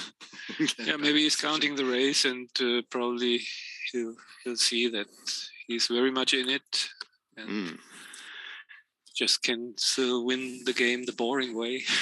Without even realizing it, though, this is the kind of game where, yeah, just if you don't step out there, it's just it's easier like that if you roll a 3 to remake the 5-point board. Maybe you never get to go after the blots in the outfield, though. That's pretty frustrating. Yeah, that compromises your hitting numbers a little bit. And this is exactly the kind of game now that we've gotten into where Sander will have some use of the cube. Not a lot of volatility in gammons, so if he can get into a winning holding game position, he can still cash 2 points for sure. So now there's no need to move the back checker because that's perfect coverage, since he doesn't need to be afraid of Ali's board anymore. So he can maybe start building his own. The 5-5, by the way, where he didn't hit on the 5-point was a 110 blunder, it sounds like. So giving a little back, giving Ali some hope. Yeah, just Ali has to start winning some games. Hasn't won a single one, right? Correct, yeah. Lost 2, though, right? 2 1-pointers. Yeah. Okay, yeah, he's hesitating because he knows that actually being further back is a good spot for the checker. Pressure the 6-5. Okay, double uses. Now we are getting to the racing option. You just advance your anchor and... Yeah, be nice to not have these plots on board to deal with, maybe. Then, of course, punishes the 18 to 15 here, too. But I guess... Is he going to go for 5-3, or is he going to keep trying to keep racing parity and play like, I guess I could see him finding 6-4 or something like this. Yeah, I think this is an idea. That's also an idea, but with a weakish board, I mean, why give... and he can be attacked still. Yeah, he can be attacked, and he's up in the race, so... And he has one spare checker to run, so you won't need to break his anchors. So the bar point anchor, that is, if he makes it. So yeah, I hope he finds the 3 deuces. And then the third one, I think just bit of taste. I know, no. Yeah, he thinks he can put some pressure on that blot, maybe. Yeah, that's unfortunate. Yeah. And yeah, so... Is he going to safety it, or is he just going to attack? I would think I see him making the 10 and 4 play, but we'll see. And if he does, then Ali feels probably kind of good about his play. That's interesting. But it's very scary to go after the gammonish play in this position. Yeah, but it's not so gammonish because Ali has 2 dead checkers, so it will be very hard for him to get a close board. And yeah, so it's a long way. But I can see that probably I wouldn't bring myself to make this play. This is just okay. He does it. Great play. Wow. Potentially nice. Yeah, and rewarded. Yeah, of course, no cube at that score. Yeah, now we activated some gammons and are kind of stuck playing this for a little while. And of course, plenty of wins for Ali here. Yeah, but the bad news is by the double deuces, I think it was his PR went up considerably.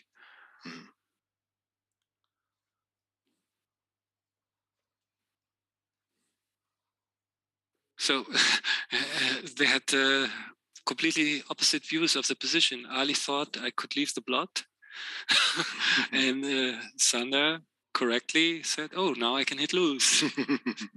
So that shows the weakness of the play, because if okay, that's why is he cubing at that score? Wow, that could make now Ali needs to win the game, and that the PR should be now really close if he takes it. Yeah, misunderstands. This seems to be the one gap in his understanding of specific 2-0 score situations lead. like this. Yeah. And I presume that Ali knows how to take this kind of cube. I think he's pretty comfortable in these scenarios. Knows when they're supposed to send it. If Ali drops this, then that would be just killing his chances. But that'd be a huge fine for Sander too. If he managed to send it 200 no double and get it past. Yeah. What I know, what's in a long race, your the take point for the player who is down 7 away, 5 away is 18% in a long race, and so it's just. So he correctly takes, and may have cemented the PR situation just with that one decision. 12-6 is the only 6 I see. And I don't know. And so I think Ali also knows how to use the recube. Yeah, maybe has like market losers already, right? So maybe he should reship it. But what's a 6-0 is so hard to know. It's very close. Yeah. And I think he probably knows. And Yeah, it's still And not we'll send it okay. Yeah, back. he will This send is it back. fine. So that makes a This is PR fine. race again. I think it's small enough that 3. be okay. Yeah, okay. 5-3. Okay, gets rid of a bot finally. Well done. And the race is super close. He's happy here for sure. Yeah. I wonder if he's happy he sent the cube. Would he have like potentially lost his market here already? Yeah, I hit in the fan or something. I mean, just an even race. What is? I don't know what Sanders' take point for the A cube's going to be. Having to pass Yeah, it with it's- 35%, right? So I And guess kinda, for the yeah. for the 8 cube, I mean, if he passes, he's at you start 543, 4-2. right? Yeah, Yeah. 5 is it should be around that. So probably not. That makes it more clear to me that there's no market losers for Ali, or But- not enough. But yeah, But the interesting thing is now the PR battle is really super Yeah. close. very interesting. And yeah, Ali has great equity in this game too. Of course, still trailing Sander a little Yeah. bit, but it feels, I mean, 60-40 in backgammon is anyone's game, right? Yeah. It feels like you win that 50%. Yeah, but now it's DMP, so and the PRs are super close. Can he outplay him enough now to Yeah, win are they the that close? I haven't seen the summary. Yeah, after the Yeah. Ali was in the lead for 5 seconds, and then he Yeah. gave the 8 cube. Only a 3-game match too, so it's not that many decisions. So Yeah, so not then clear that this will outweigh yeah, the but PR win in the we other. really have to wait for the plus analysis here. Then if Ali wins, we are already assuming. We have to assume the unlikely is going to happen, right? And that there's going to be a sweat. Yeah.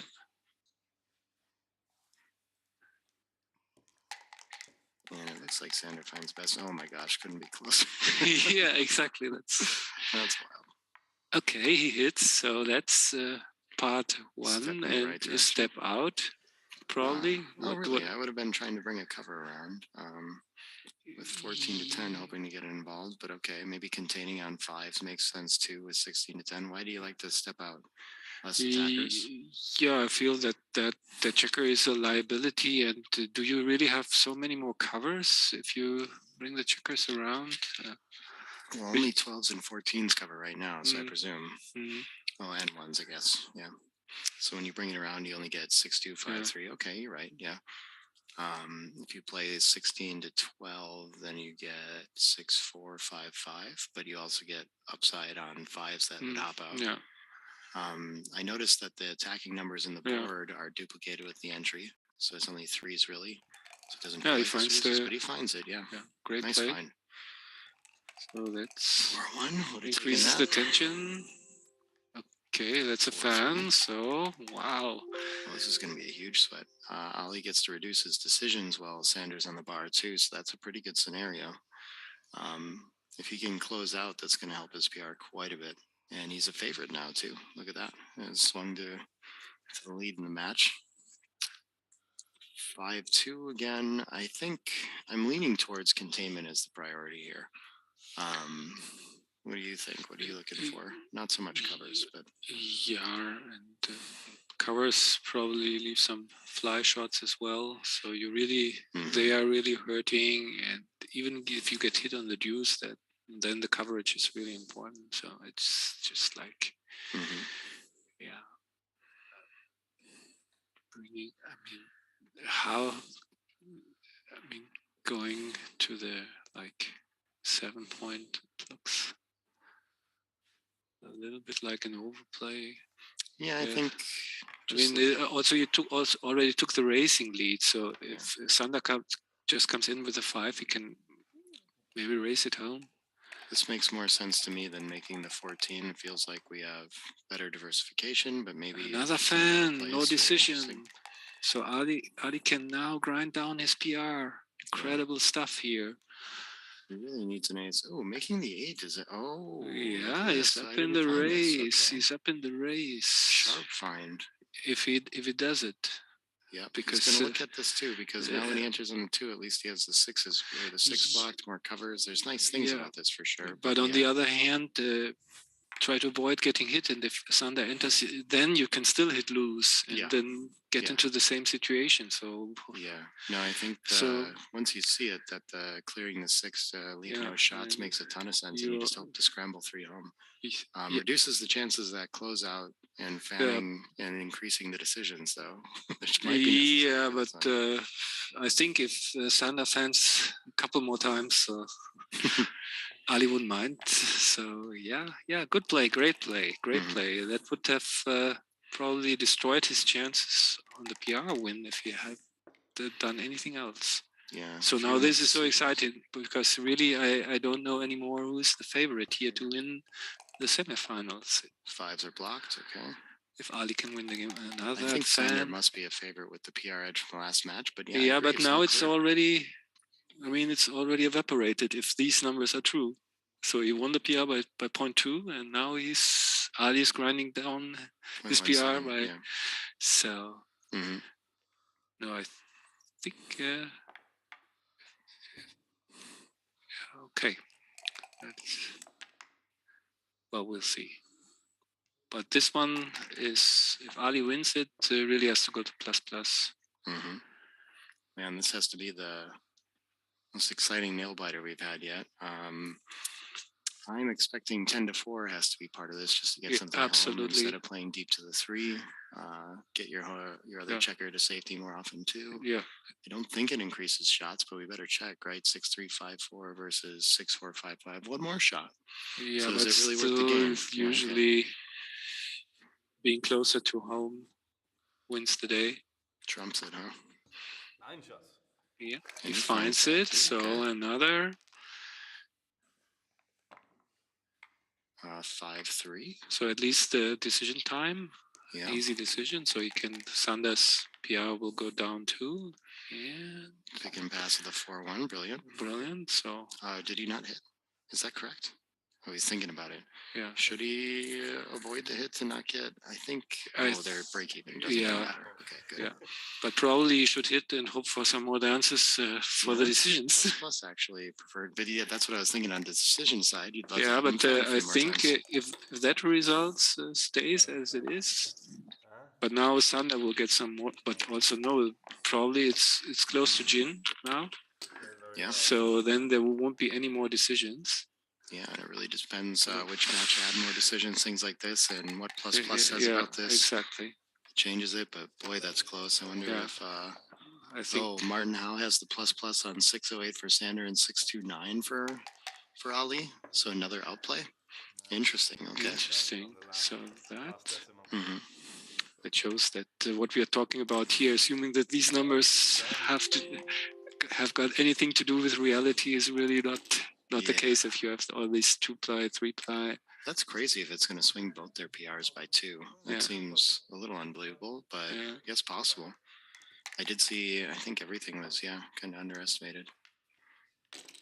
Ooh, this is so that would be cruel, very cruel for Ali, because in Marbella he lost really by 0.1 PR point to Kazuki. And if that's going to happen again, that would be really cruel. Such a close race. Okay. We'll see what ++ says, and we're also going to be back very shortly with the semifinals round 2 between Zdenek, Zizka, and Umur, Aras. So don't go anywhere. We'll be right back with more Backgammon. Okay, bye-bye.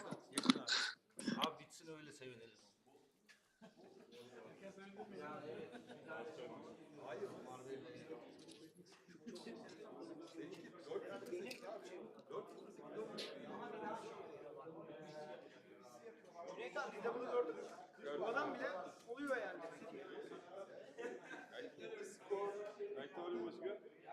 Adamın üstüne gitme lan şimdi basacak bir sana.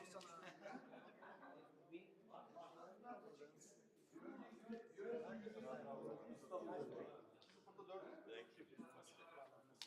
da biliyordur muhtemelen öyle bir saçma.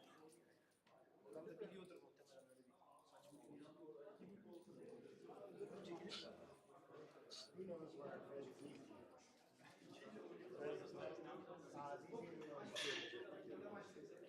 So if we have to hold out match for match 1 or more,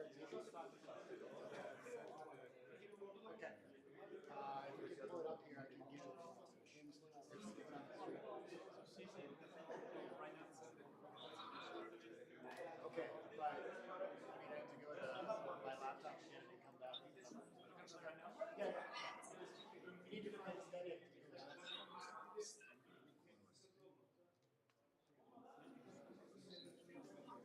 I don't even know who that is. Really? Also, yeah, but like one.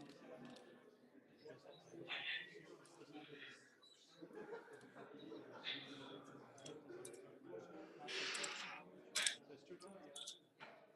Wow, that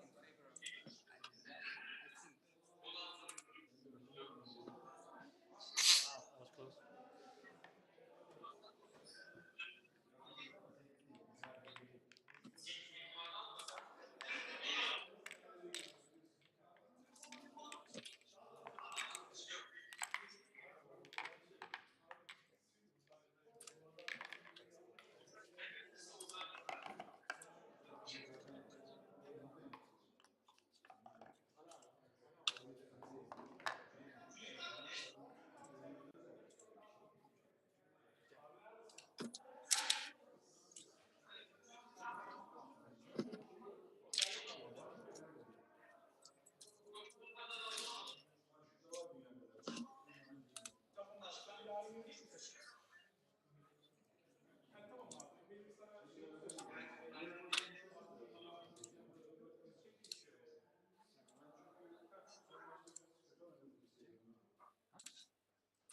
soon as you're ready, I'm just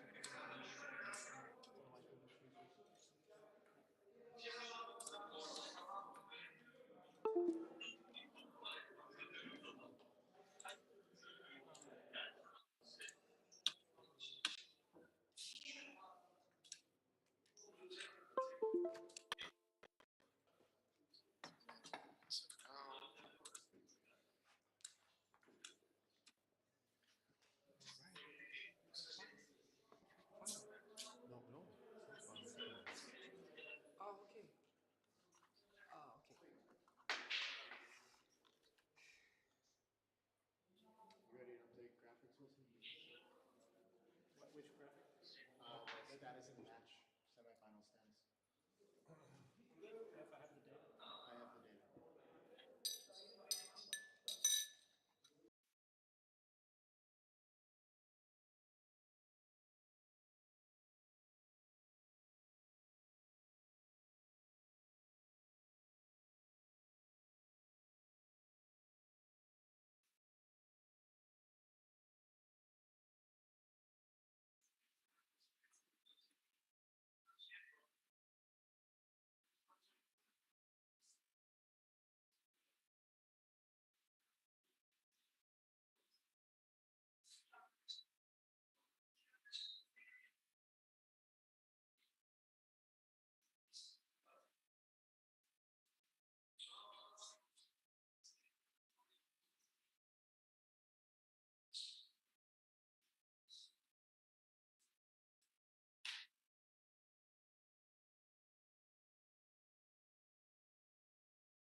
and some guy Martin Howe is like running it, but yeah, Bill Riles, we have someone official doing it too first, but I mean he's been right on every time. So First, he sent to file who, Mate or you?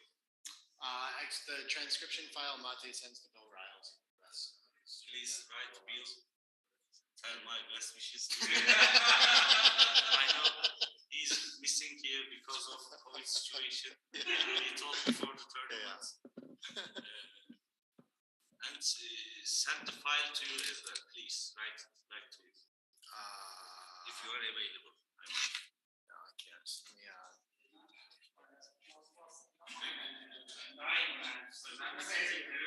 I'm pretty sure that I think it's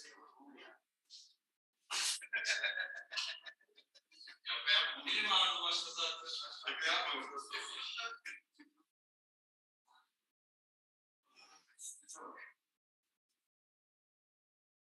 Umur ne yaptı ya? Bir ara vermiş maçı almış. Gene mi? Maç aldı sıfırdan. Hayvani bir şey. Ha onu biliyorum. İkinci maçı başlamadı da. Sürekli rakam değil.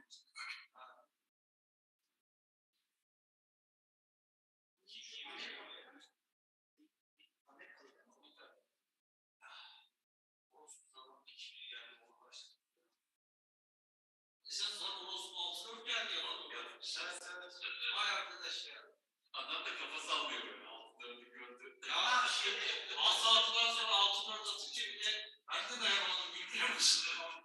Dedim yine sikileceksin. Bir de 6-5 atlatasın.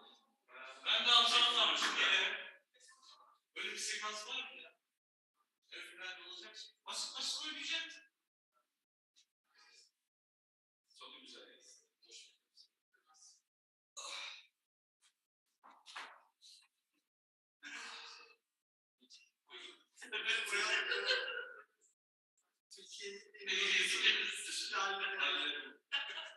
Rezalet bunu var da bir tane Rolling dışında. Sen abi saat okurken sen görmedin.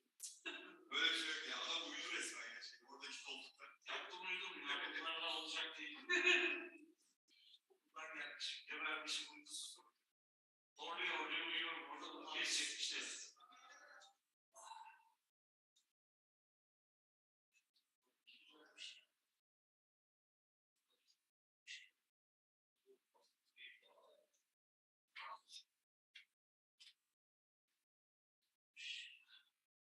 Bak cevaplar bile farklı giymiş. Uğur, hepsi Uğur. Güzel bir şey.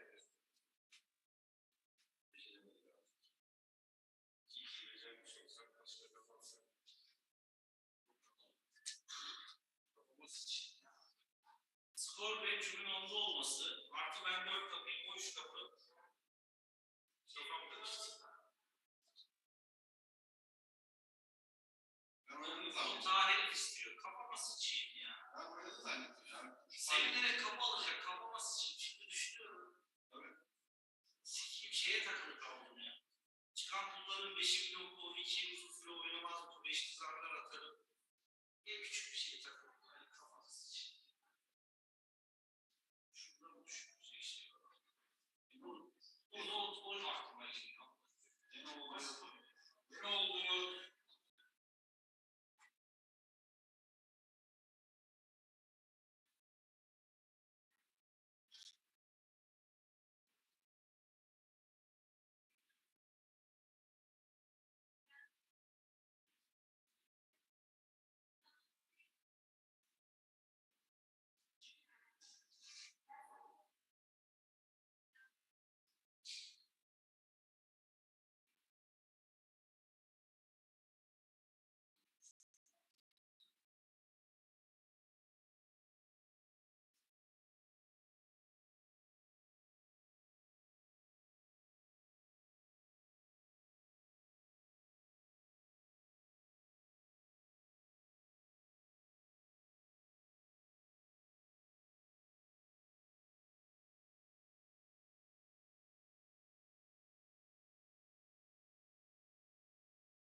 result already? You know the result already? I don't know the nobody knows it. You can be say something and then they say something different later. Yeah. Do it. People tell me You win? I'm gonna win, but I don't. You know, I don't believe. Yeah.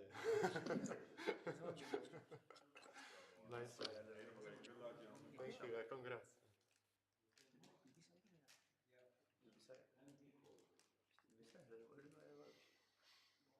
Niye akşam şimdi belli olmuyor? Akşam neyi bekliyoruz? 2 maçı konsantrasyon vermişti akşam. 8'de 9'da açıklar. Ne bekliyorsun? Yayın kim kıyar? Yan tarafta. Yan tarafta şey var ya. Of 15 maç çıkmış. İlk maç 13 burada oldu. Kaybeden nasıl ağlar biliyor. Ben birbirine katarım lan kaybetsem masaları deviririm. Anlamadım. 0-13 ilk maçtaki fark 0-15'te bu maçtaymış. Sikerimizin işinizi verin ben kaybedersem yemin ediyorum. Çok efendi adam olmak lazım buralarda. Burada lobi de var. Lobi önemli mi lobi? Yok canım. Ha gittik gel be. Ne lobisi olur? Öyle mi? Bir iki sene sen koy. Öyle mi? Abi al. Kendin videoyu verecek. Koy. Çok muallak abi. Akşam belli olacak. Çok kafalı koyuyorlar. Çok yakınlar. Umur bana diyecekler ki 0-0 bile kaybettim. Ana avrat gidelim abi. Saygı duymam yani abi.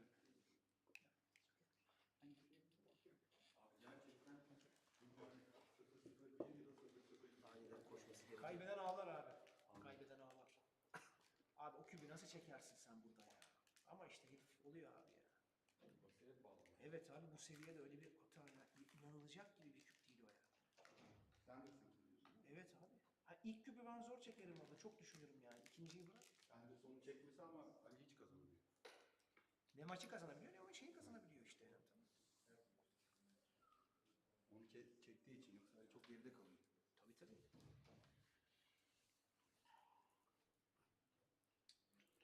Ali 2-2 çok kötü oynadı ya. 2-2 doğru oynasa 3 bin daha yere kaldı. Bu stres.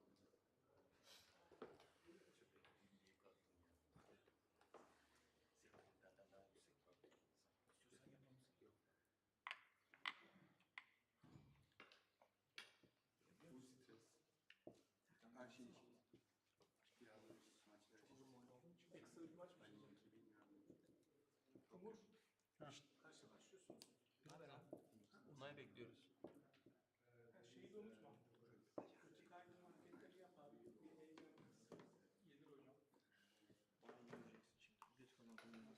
Ama bir Atilla varmış gibi oyuna karşında. Onun tetikçiliği yapacak bir şey değişmiyor. Yasin. Atilla abi Atilla'yız mı? Bütün her şey eşitler hocam. Bilmiyorum. Abi çok yakın. Dizicine bakıyor. Deplasmanda oynayan sen misin kazanacaksın? Dizicine bakılıyor. Dizicin sayısı ortalaması alınacak. Bu yeni malı da Decision şimdi. Decision yapı çıktı bir de yeni malı.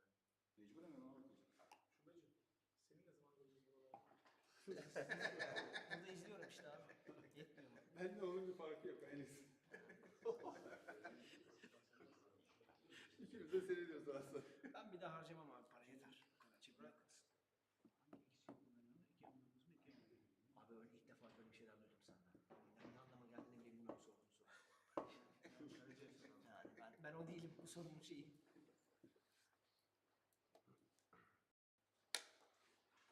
Sabri hocam 2 yaptırdı ama hiç konuşmayın. Yaptı. Neymişim ben? Vallahi attırdı. Şişesini koydu şeye. Sandalyenin üzerine. Şu hareketle geçti transa. Yani bu çok iyiydi. Fark 2 geldi. Bu Illuminati mi? Evet. Illuminati'den 2 geldi.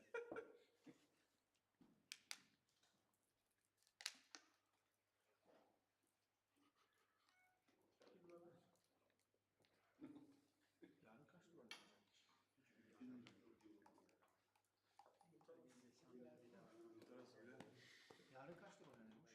Umut arasında Çok güzel bir adam. 4-5 Kardeşi- 6-7. 6-7 olabilir. Umut Aras'ın kardeşi, bunca yıldır beslediği kardeşi. Ama bitmez. Zirvede. Faydası olacak mı bakalım. Bunca yıl emek verdi sen. Bu arada kim kardeş dersen, bak dersen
Hi, everybody. We're about to get started with round 2 of the semifinals between Umur Aras and Zdenek Zizka.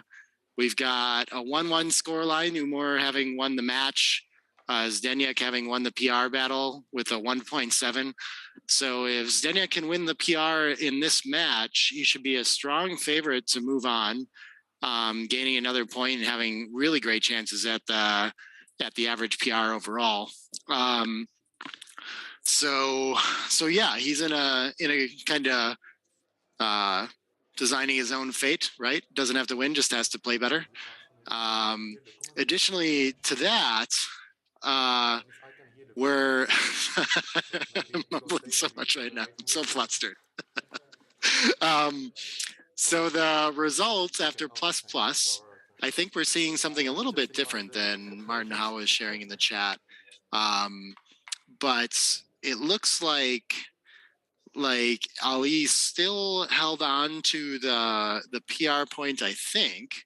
I mean, this is all analysis still, right? But we're really close in that, and we're having to analyze what the average PR is, which appears to be as close as it can possibly be, which means we have to go through some extra analysis settings for the rules, things like that.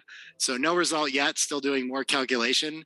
But wow, I have not seen a semifinals close to this. It's not clear. Maybe at some point we'll have to do a DMP playoff if it still looks even. But super close between Ali and Sander, both of them still alive.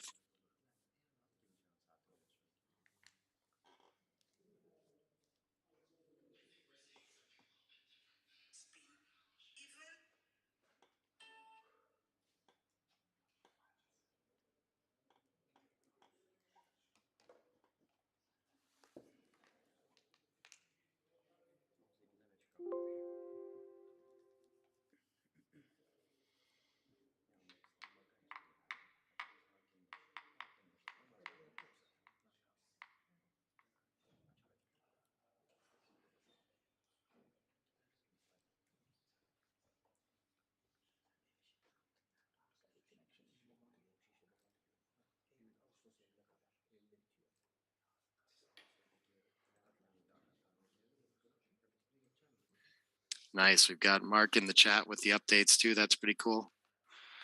So he'll keep us posted on what's going on with that PR battle. And we're about to get this match started here.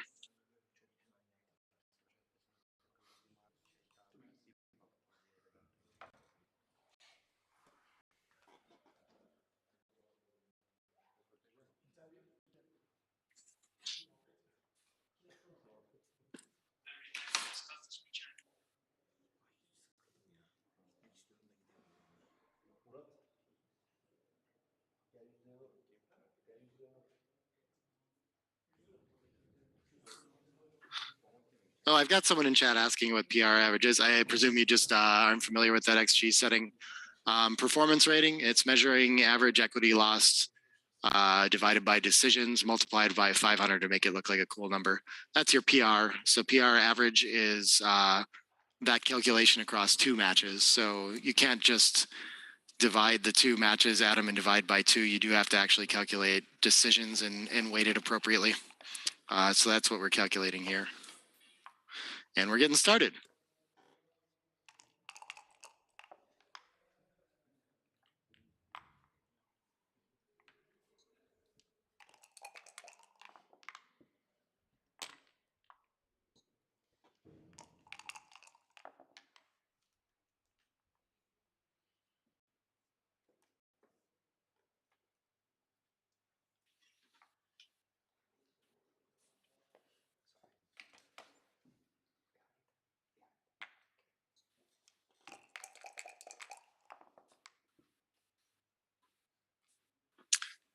All right, and we have a lot of checkers in the zone for whites, but no really effective 6s on the other side. It looks very scary to split here. This the slotting play 13-5 actually looks like a very reasonable choice.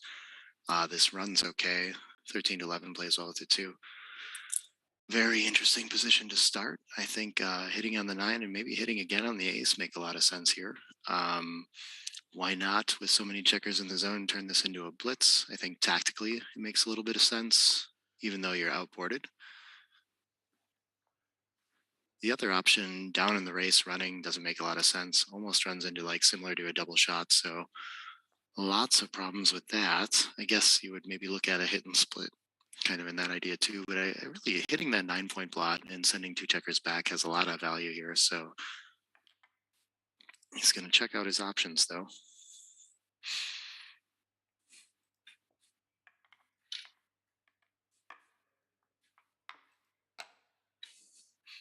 And yeah, settling on the 13-9 hit. I'm trying to talk a little quieter now because I'm surprisingly close to the board. I don't know if they're playing with headphones or anything like that. Make sure they don't hear me. But they're like through the wall behind Umur is where I am. And yeah, this is a great shot from Zdenek, of course. Entering with 2 and hitting the 3rd checker, and last ace bears on the 5 points, and just dominating position, likely to have a cube after this roll, if not too good. Entering on the ace is pretty bad. Can we afford to take a roll here? If Umur enters and gets a checker off or makes another anchor, then we have kind of nothing. So, pretty close decision, but a little bit better to cash. And Zdenek's not going to be able to make a big mistake either way here. But of course, he's going to take his time to think about it and make sure he makes the best decision. Sends it. Should be a simple pass for Umur.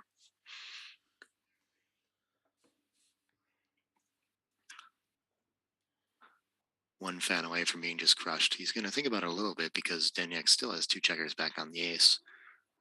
Sometimes you get baited into thinking about it too. When your opponent thinks about a too good decision, you think maybe they're thinking about whether or not they actually have a double. Get tricked into thinking maybe you have a take. But I think he's going to see that this is a disaster. That 3rd checker on the 24 is just really bad.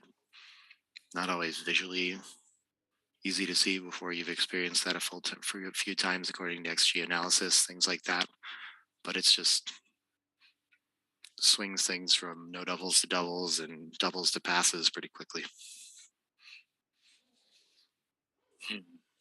Someone's asking why the big names don't play here. Like which ones? Like these are all the big names that I know about.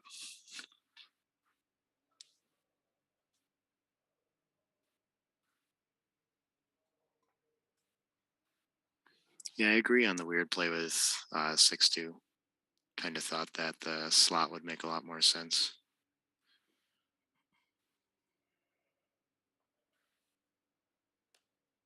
Cool. People liking the stream setup. Yeah, I think we're getting better at that. You got the scores on the board too. How do you guys like that? Okay, he does find the pass. Good. Yeah, Umur doing impressive stuff. I didn't see. Oh yeah, Zdenek's 6-2 was a small mistake, giving him a slightly trailing in the PR battle for now, but long match. And we arrived at the 1-0 score line. That's never supposed to happen. Hitting down for covers makes a lot of sense here. Yeah. Aces is going to make the 5 point, and then when we do the last one split, that seems like the best usage here. 3-1. We'd have to leave so many blots to make the 5, so I think it is going to be a little better to just link them and make the 7 here.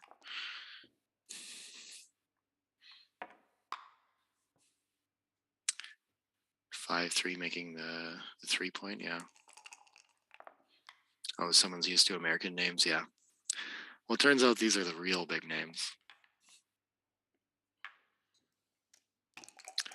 Yep, and Umur just going to make the structural racing play. Looks very solid. Outboarded, no reason to turn this into a blitz or anything like that. Should just hopefully come home to an easy priming racing kind of game.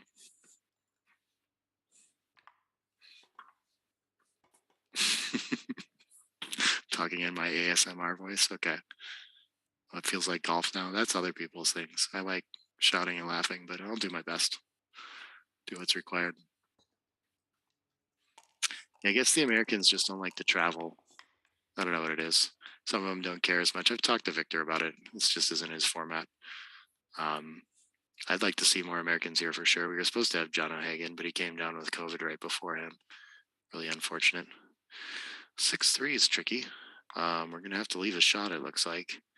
So he's going to look at this innerboard hit, but the problem with this is you still have to expose another blot with your 6 wherever you go.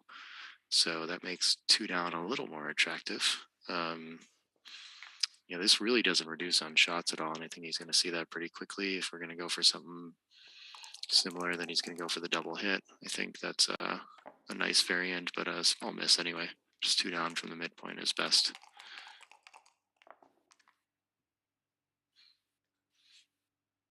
Oh, thanks everyone. Never get tired of hearing how great we're doing. And continues the blitz, gets away with it this time. So he has a little bit of momentum, tempo. But probably needs to make a point before he has any real threat here, especially against Zdenek's really nice 3-point board, 3 checkers back. Okay, I think he's gonna hit and continue the ace, make that point. Would be nice to make the better point, but tactically I think it's just you also get to put the checker in the air. Blitzing formation. Don't care so much about purity of points. Double 5s, wow. What a game changer for Zdenek. And now it's pretty even. Very little gammon threat on either side. Oh, cool.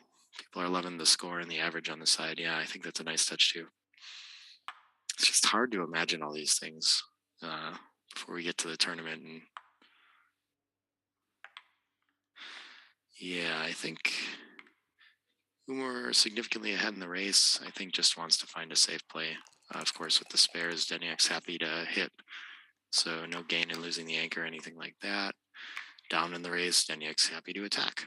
So he's going to keep messing with the extra checker back until Umur can safety that up to the bar point. 5-3 fan, no such luck. And still down in the race, I think Zdenek is going to have some work to do before he has a cube. Happens to be leading a little bit, so he wants to get the cube in first to get to 4 points instead of accidentally cashing and get to 5. But also the recubes are going to be a little rougher, so probably plays similar to money. 6-3 covers from the midpoint. Great shot. And now this could be enough to think about a cube on certain entries, but Umur finds a good one. It's going to hit and still in some risk for sure. I imagine 6s are going to break the 8 to hit. Entering 6s like 5-6 for an example. Well, apparently not. We clean up the blot and wow, I would be doing this pretty instantly. Look how many more gammons it wins. Loses some more too. But I'm trying to get to that cube, and this seems like my clearest path. I'm really not sure why just cleaning up. I guess he has so much work to clean up blots.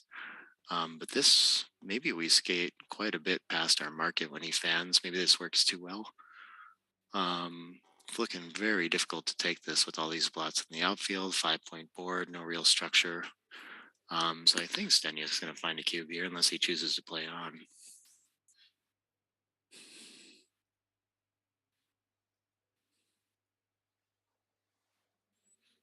Dimitri says, surprisingly, MCG not in the top 3. Yeah, I don't think he'd put himself there either because I don't think he's like studying and playing hard there. But I don't know. I haven't talked to him in a while. Not sure who would either. I put Dimitri there because he runs BMAP, cares about these kinds of things. I don't know why he couldn't come to Istanbul with us. Would love to see the evaluation on this cube. Okay, Zdenek's attack. Wow, I'm really surprised that was such a big error.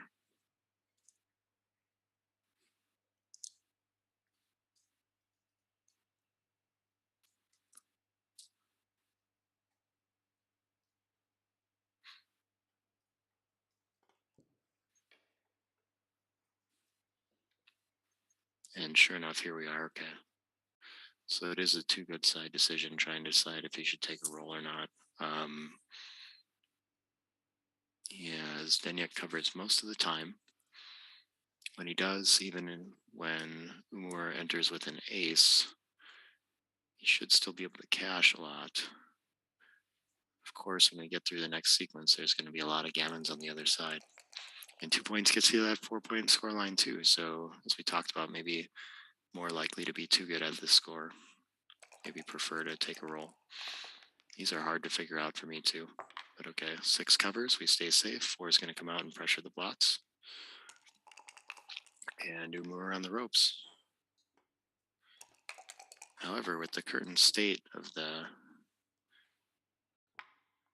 PR and points race, if this is a quick match, Zdenek could end up losing in a tiebreaker pretty easily too. I guess he won the first PR match pretty clearly, so oh man, we could end up in a real nail biter at the end of this one too. We'll see. Hits 2 more blots. Very nice.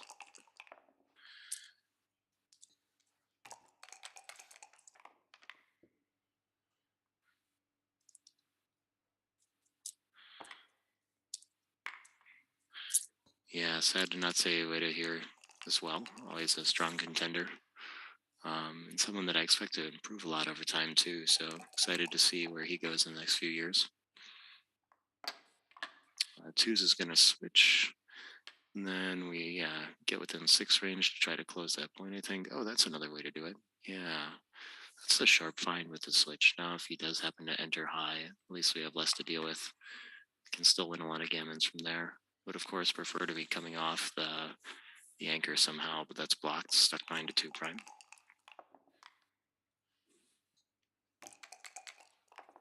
Oh, Justin's going to make it out here next year. That'd be great. Another person I'd love to see contend in this.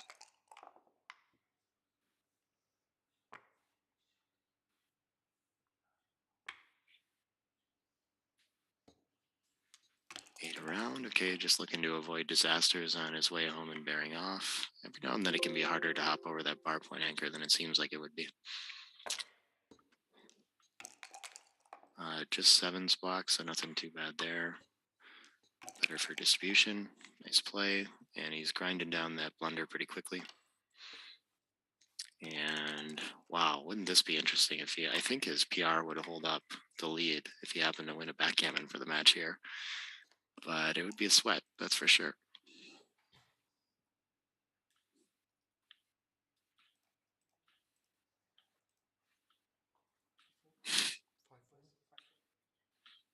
I'll play best of 3 DMP games, if that helps. Is that what Justin's asking for? Exhibition match.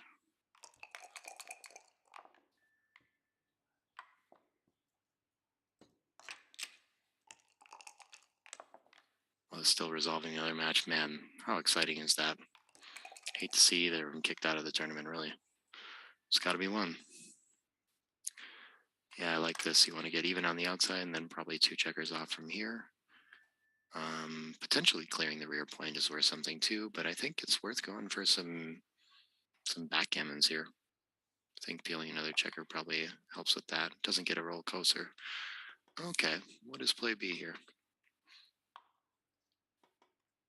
He sees he can get very even with not taking any off. Oh, that's really interesting. I'm not finding all these clearing plays. Okay.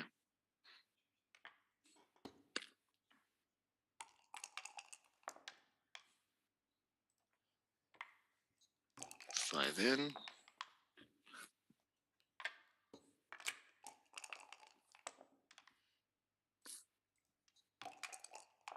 Stays on the bar. Backgammons must be creeping up now. 3-1 takes 2 off.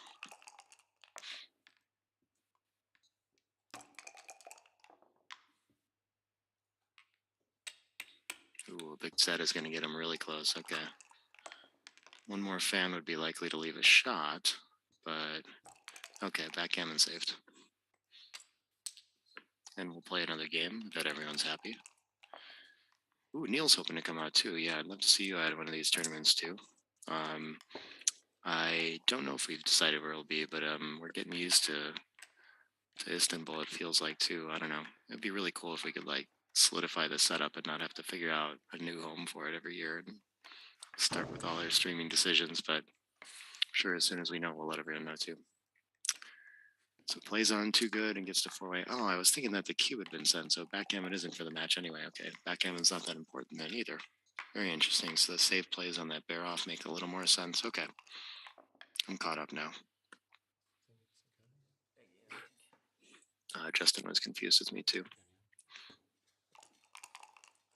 Yeah, potentially, except I think the average PR would go to Zdenek for more decisions in the first match. That was a nice long match. Yeah, 2 up, you're likely to be hit loose on the 5 point after this play, so might as well have another checker up there to try to make a high anchor.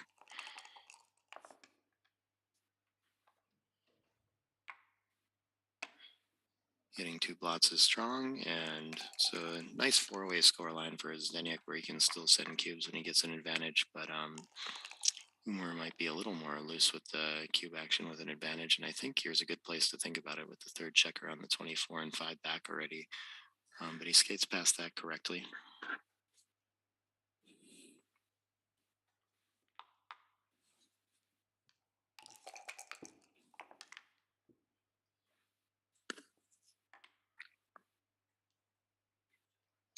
Five two. I think I really want to start with 24 to 22.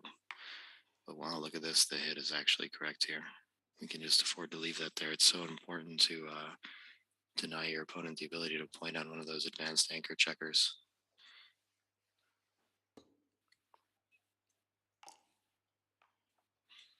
Dimitri only wants to play if it's in the USA. I think we'd probably lose quite a few European and Turkish players there, but maybe some here, you know. I have no idea what the thought is there. It's got to be somewhere kind of central that everyone can get to. Also, Michi and Mochi would be happy to tell you that you should just deal with the travel, because they do. Aces, and we're going to make the 5, I think. Is this... And now that I've seen tactically a couple times, or maybe a hit twice, I'm thinking about it, but of course you just make the 5. And we prefer not to be on the 23, so finding any other ace makes a lot of sense to me. But chooses to step up instead.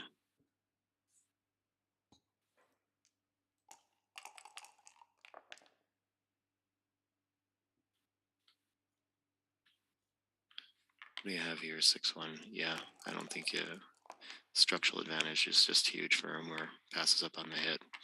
Doesn't mind too much. And Zdenek has this really weak 24 or 21 back game. Would love to advance that back checker and then use that to slot a little bit higher anchor.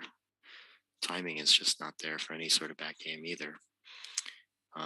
So Umur should be looking for opportunities to slot points like this. Yeah, that would complete the prime. Looks like a nice advantage. 2-6. So now Zdenek might like to hop out here, but he has to hit on the way, which is going to mess up his timing. So kind of, I think there's still forward chances, so this is fine. And you really get committed to back game with no timing without doing this. So still happy to have found this role, but shows the benefit sometimes of slotting points as the defending back game player.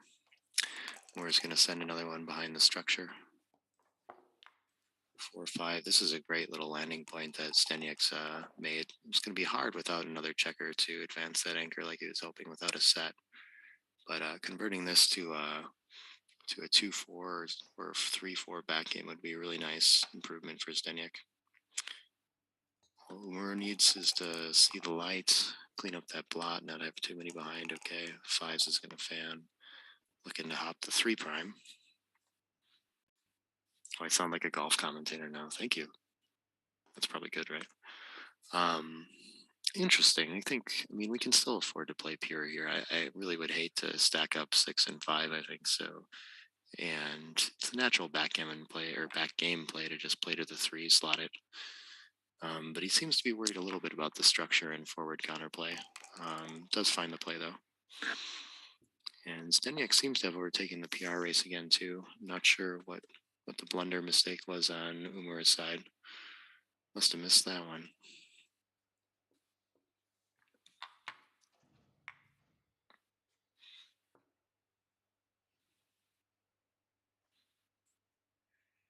Neil wants to travel. Half Armenian. I didn't know that. It's nice over here. The food's great. Liked it on a lot of these international trips. Fun part of it for sure. I like getting out of the States for sure. 6 out for sure. We could cover the 3. It's not urgent. What's more urgent? Getting a checker around or... Okay. And I do think Zdenek will be happy to hit with the deuce from 24 to 22.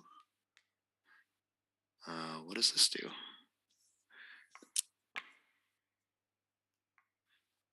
Maintains as much outfield coverage as he can without leaving the ace shot. Okay, this makes some sense.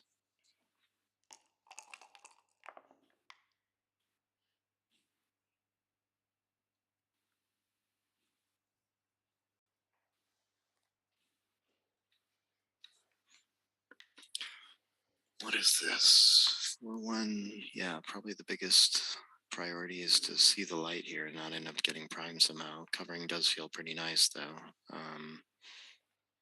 Both reasonable plays. And so, yeah, your only 4 is 10 to 6 with it. It's getting a little too loose to leave 2 blots. Zdenek's really doing a good job of developing some real forward chances here. You can collect enough blots, having that 4 prime and things stuck behind it. It can be disaster rolls for Umur for sure. Has to take that seriously.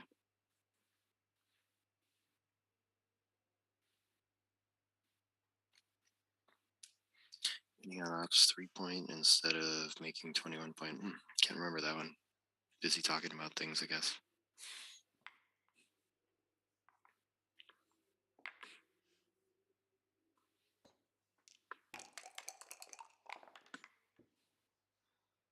Five, 4. Oh, this is a great shot.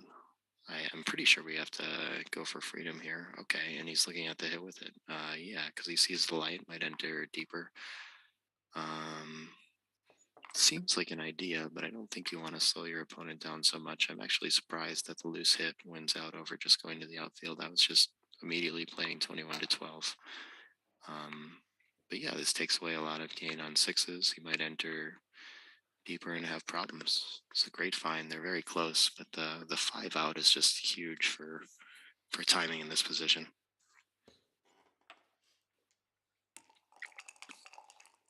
Why not have 3 contender tournaments? Yeah, I think we should have them every day all year, really.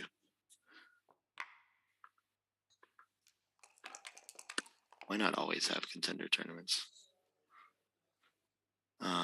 Wouldn't mind covering, but it opens up 6s, so I think we're going to have to pass on that. The 2 is finally going to hit that blot on the 3-point. Oh, we could hit and cover. This is an interesting idea. I still think keeping the prime, our main asset, is a little bit bigger. But yeah, hitting 24 to 22 seems pretty big here. And then I'm just going for outfield coverage, I guess. Maybe like 16 to 12 seems nice. I don't really want to do something like 13 to 9 to stack checkers up on the prime. They're not working hard enough. Slotting the back is an idea too. I feel like this is more of a committed back game play, but I think this whole game we've been waiting for a deuce. We see a light from there. We have our opponent behind some prime. We might be able to advance our second anchor. A lot of merit to this play. I think Zdenek will find this. People asking when the final will be played. That's going to be on Saturday all day. So we're going to take tomorrow off because he stopped their tournament here. Like 600-person tournament starts. I think it's going to be chaos. Hopefully, I mean, if the finalists want to still play in that tournament, they're welcome to. And then they'll at least have the day to do it, and we can figure out Saturday what's going on. But ideally, probably they'll want to rest and take the final seriously. We'll see. I don't really know. I'll ask him once we know who the finalist is. I can't believe that we still don't know who won between Sander and Ali. What a crazy match that is.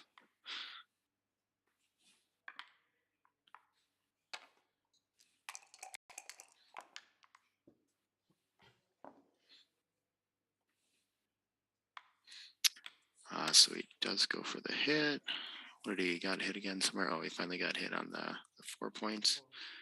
Zdenek entered and sent another checker back, and now 3 checkers back to 5 checkers back. He's really got something going here. 6s will come out though. Okay. Wow, this is going to be a really interesting game. Yep, I like Umur's play there, just trying to get up and escape is the priority. Wow, does Zdenek really need this second anchor? That's an idea for sure. Escaping for... Man, all of them really make a lot of sense. I was looking at just hitting off the edge of the prime, but I guess we're outboarded. But of course, the top players from XG were all running a checker, looking for freedom. That makes a lot of sense as well. Sign catching up a little bit here. Am I going to Chicago? No, it's too far away. I only go to international tournaments. I'm pretty sure. I don't know. Unless Rory comes up with some sort of invite for me.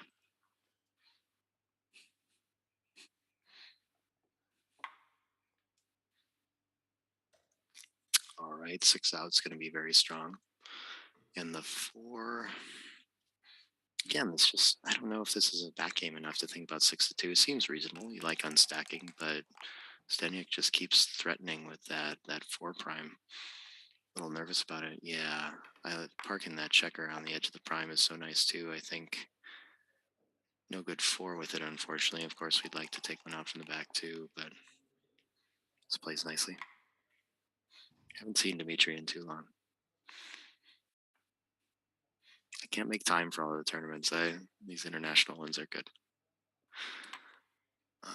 Yeah, I don't see much other than 5. Otherwise, we're burying checkers behind the 2 anchors. And Umur is quickly running out of time. Yeah, slotting up to the edge, see the light. I like this play a lot. And if Umur can't roll a 2 to get to the edge, he's likely going to start burying checkers. So a 2-5 is perfect. Hits and continues.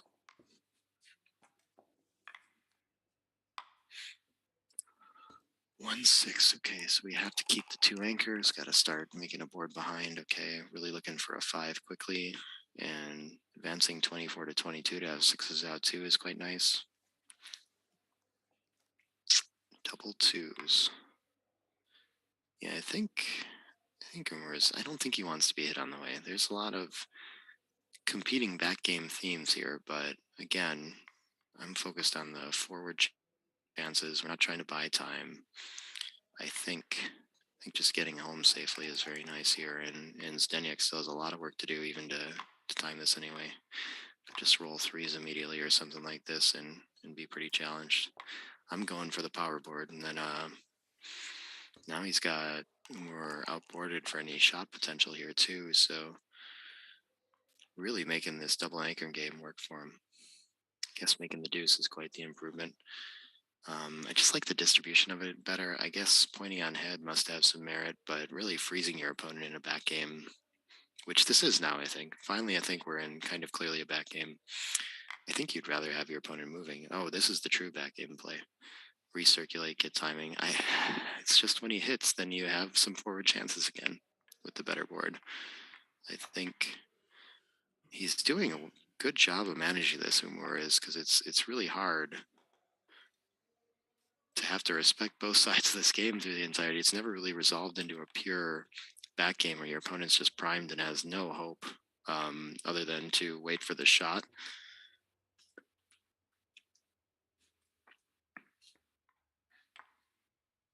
Really tricky one.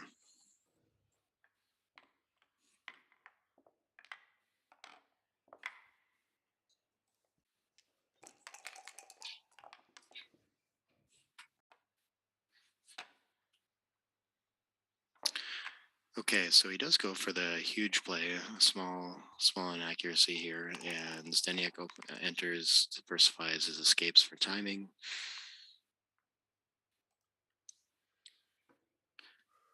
And still kind of anyone's game. Umur is going to need to clear a couple points before he can cube this. Oh, but trailing in the match, maybe not. I don't know. Oh, he already sent the cube. What am I talking about? Okay. Just has work to do. He's going to think about, interesting. It's nice to hit that 6 right away. I think keeping some blocking structure and hoping for some sort of cracking number seems pretty nice. Not that we get more of them by keeping that point. 6s are already free. Double 3s is a nightmare. Yeah, what is best here? We want to keep them on the high points the most, so I don't know. Can we play 6 to 3, 5 to 2 both?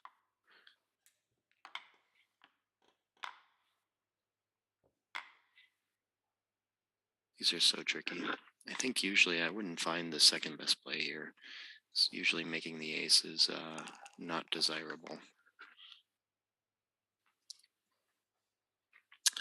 5-1. Oh, this is getting awkward already. Okay. So does he need to be safe here and clear the 7, or can he afford to leave the single shot now? I would be tempted by this. I think, what is the merit? I guess this keeps it to 6s and 5s one more time and leaves another chance for Zdenek to really crack on double 4s, for example. Plays a little better the other way. So good find by Umur. Unfortunate for Zdenek. And I think this one is just playing to the 5 now, but that stack's getting awful tall.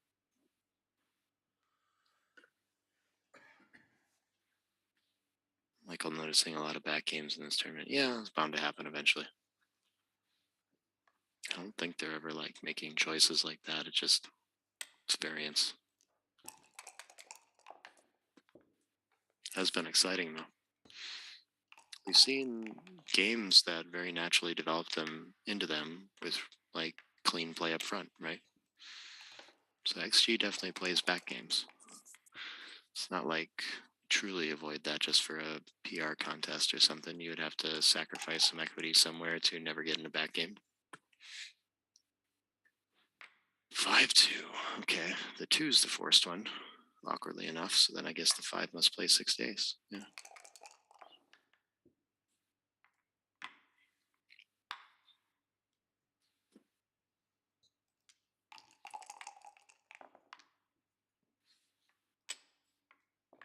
Five two clears safely. Okay, and Umur is just creeping his way home, almost through with this. I think this is tricky. We could make the pointer. I mean, 2-1 is just so important. But you might get the shot next roll, so it's awful tempting to play 9-5, 6-5. Look at this, 21-17 with it. Why is that?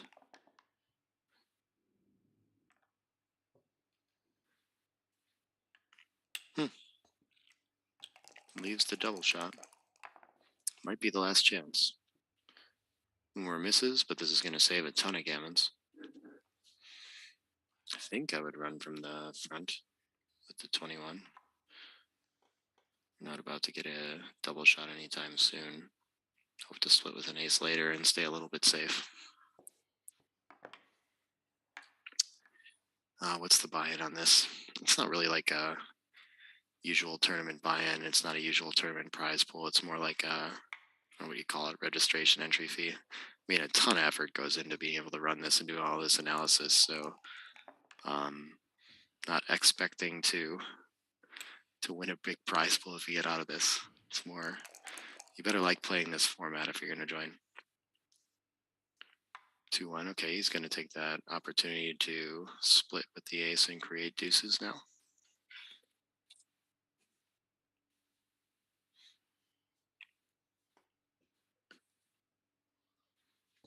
I think it's a few €100 or something like that, though. Nothing too bad. 4-3, and we're staying safe for now. 6-2. I don't want to waste the pips. I want to save the gammon maybe and start going, yeah.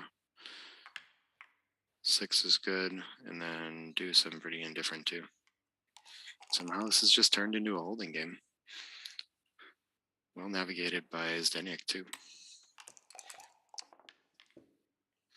Losing the minimum, something that looked like he could really scrape out a lot of wins. Wasn't so lucky with the contact.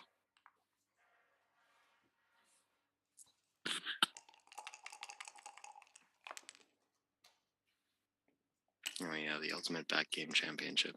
That's a different event. Where we play all the back game variants. Haven't tried Lila's new idea. Backgammon with the bar point made it an extra 22-point anchor. Looks like a lot of fun.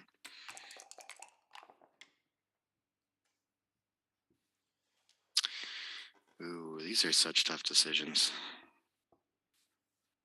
Obviously, we win more if we stay for one more shot, but we're giving up pips already, and it's going to be pretty costly. Very understandable. I don't know how to estimate these. Feels like a lot of times that inflection point is around 4 roll positions or 8 checkers where you're starting to lose a lot of gammons when you waste the pips, but Okay, rewarded for staying. 4-1's going to leave a single shot. Oh, he takes it off instead. I'm not sure. Oh, yeah, it gets him a roll closer. Okay, maybe that's reasonable. And Zdenek hits it. Okay. Passing at 16-ish%, something like this. So with 9 checkers off, he's going to have to get probably within 3 checkers off, so 6 off himself, and then he might have a reasonably efficient cube. And of course, we're keeping the board as long as we can. Taking the checker off for the gammon save made sense there too. 6 deuce, okay. Gonna be real tough to get a cube in now. Looks like Umur is gonna save this. Oh, nice. Wilson helped him put the checkers in the tray for our friendly viewers. I can count the checkers on the board and figure it out, but I know that's difficult.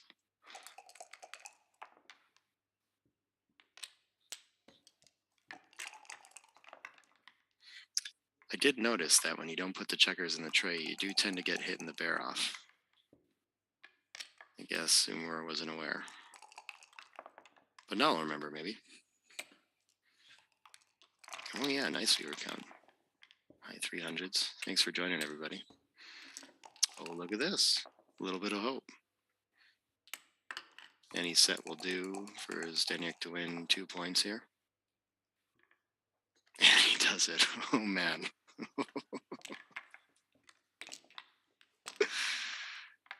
That's a tough one to swallow, as Umur. But I'll tell you what, he's rolling as well as he needs to, and he's also playing best tournament of his life, maybe. This is exciting stuff for Zdenek. He seems tough to stop this week.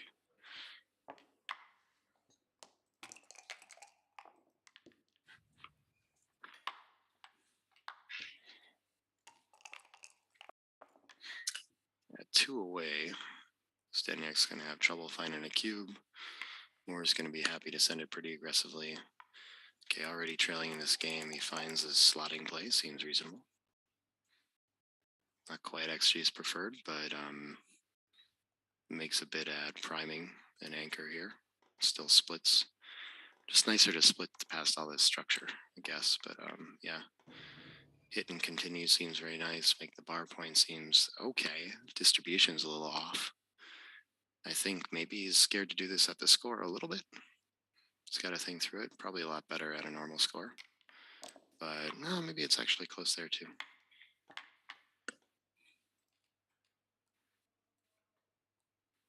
Okay. Plus still has Umur leading the PR. Interesting.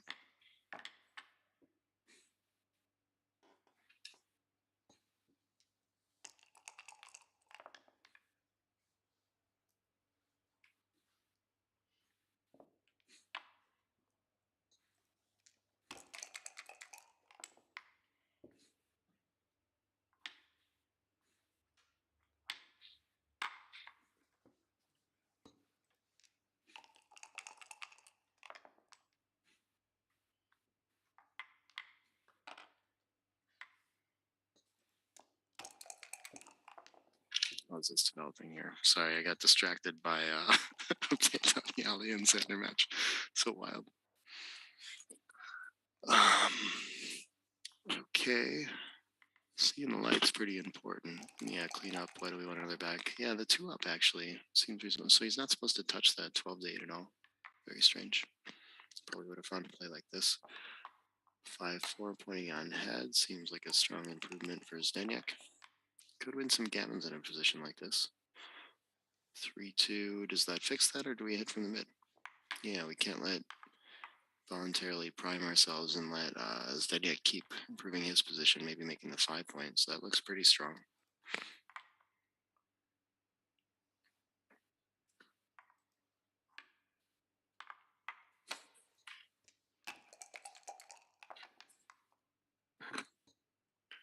And Zdenek fans, okay.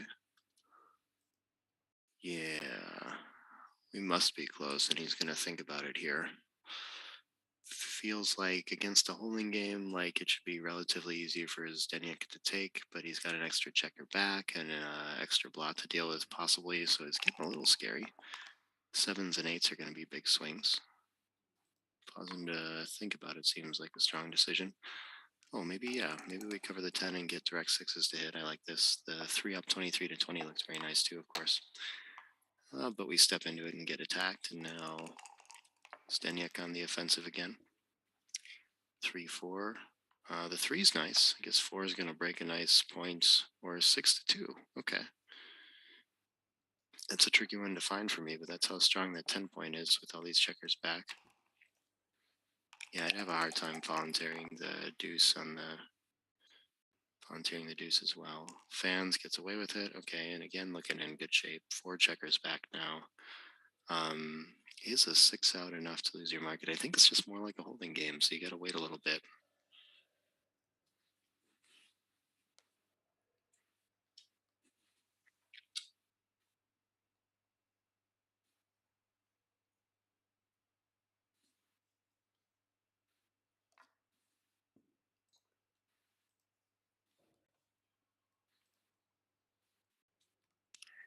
And I'm not sure if it's official, but it looks like, okay, takes that cube a little bit early. Nothing too worrisome about that. Nicer than missing a cube later. If I'm reading this right, it looks like our rollout has moved the winner of the semifinals between Sander and Ali to clearly Sander, but we'll get graphics about that when we do, and we're not playing until Saturday anyway. But great run from Ali, if so. Tough way to lose it. I think he was razor thin margins in Marbella as well. He's going to have his day in the final someday, I'm pretty sure.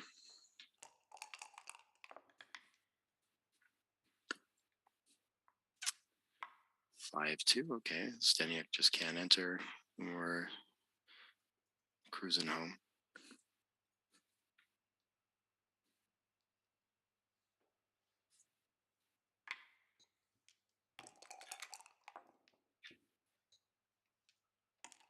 Another fan from Zdenek, and now gammons are going to start to get real. Can't enter for long enough. Well, Umur is also refusing to make any points. That helps. Well, he makes a blocking point. That's an interesting idea. I really like the 8-5, trying to find ways to close the board behind. Control the outfield in case he enters with a 6. So this 12-6, 8-5 looks pretty to me.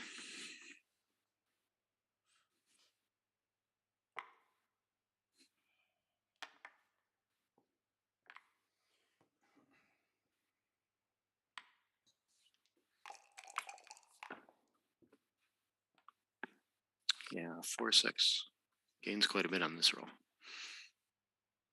Usually has 5s to hit, but if somehow he rolls some upward number where that can't safety the blot, then he regrets it, I guess. 5-4, I think just hit and stack it up. So you considering not hitting for the wins? Yeah, that's the DMP play, but those gammons are just worth way too much. Look at this, swinging that too, 20% more with the hit. That's pretty wild. It's a very high number. So hard to evaluate how many gammons there are in a holding game like this.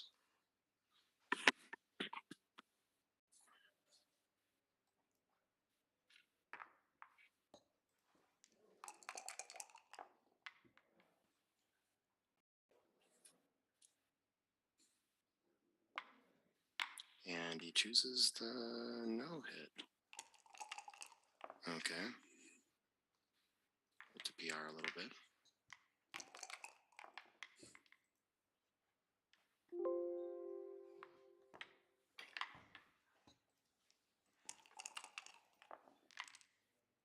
And unlikely to get a game-winning shot for sure. Or should generally win this, but 6-3 coming up.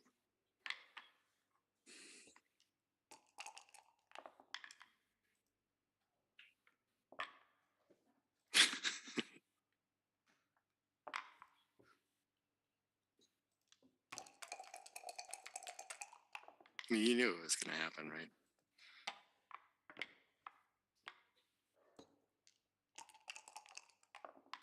right, just one more 3-6.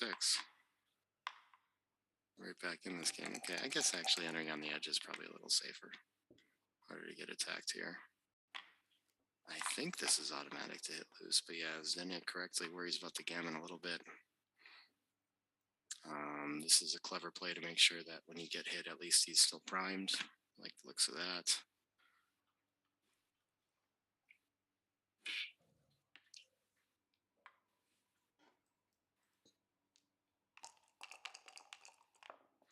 Just buttons up some blots just in case. Well, how is there not another 3-6 here? I don't understand.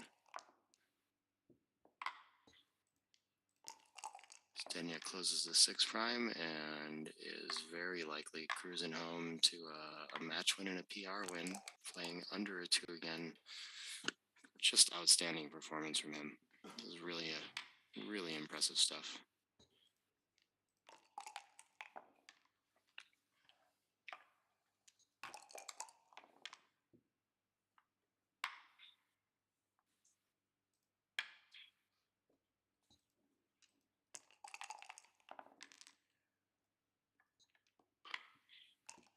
Fives, I think. Okay, he was stuck, sorry. I was wondering about Zdenek's fives. It's kind of tricky.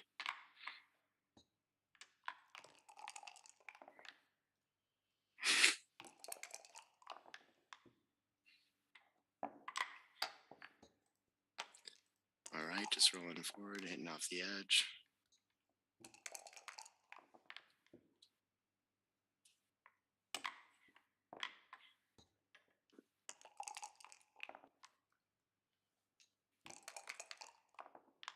It's not that I'm calling for it. I just I can see these things, you know?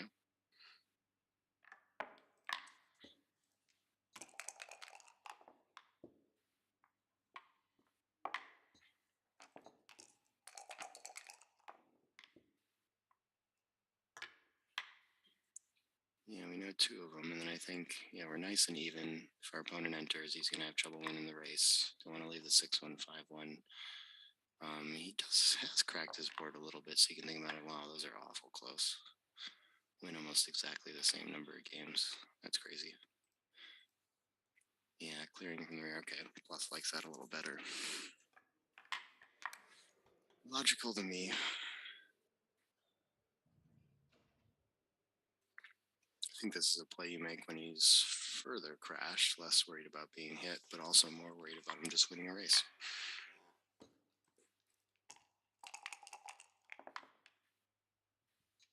Yeah, looking good for Zdenek. Does have that coaching channel, really cool stuff. I'm so excited about all the different content creation going on with that. Simon and his channel and coaching, and Zdenek doing that too now. Very cool stuff. Others I'm sure I'm forgetting. I know Justin does a lot of videos too.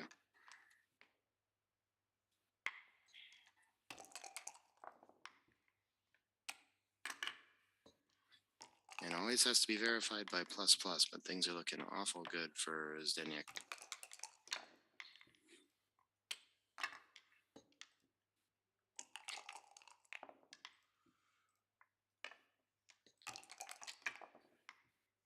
And I guess, okay.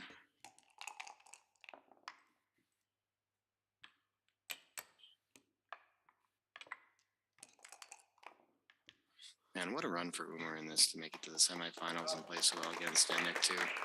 Really cool stuff. Up and coming player, I'm sure we'll hear a lot more from, just putting on the Grandmaster stuff all weekend.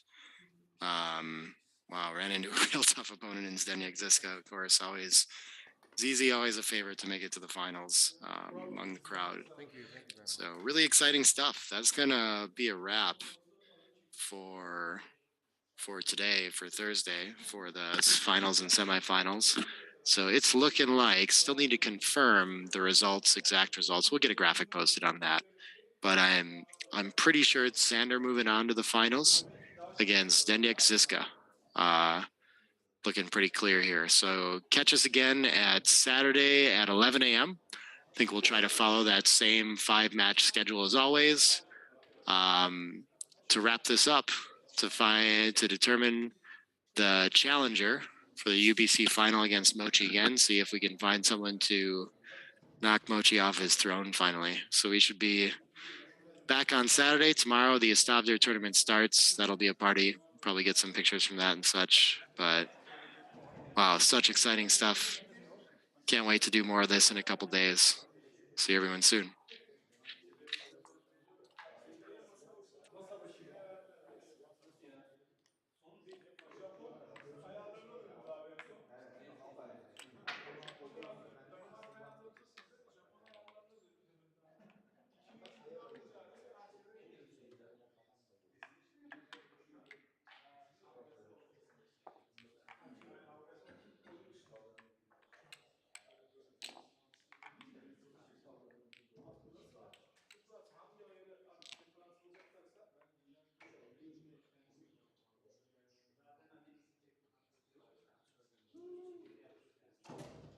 So no more matches today.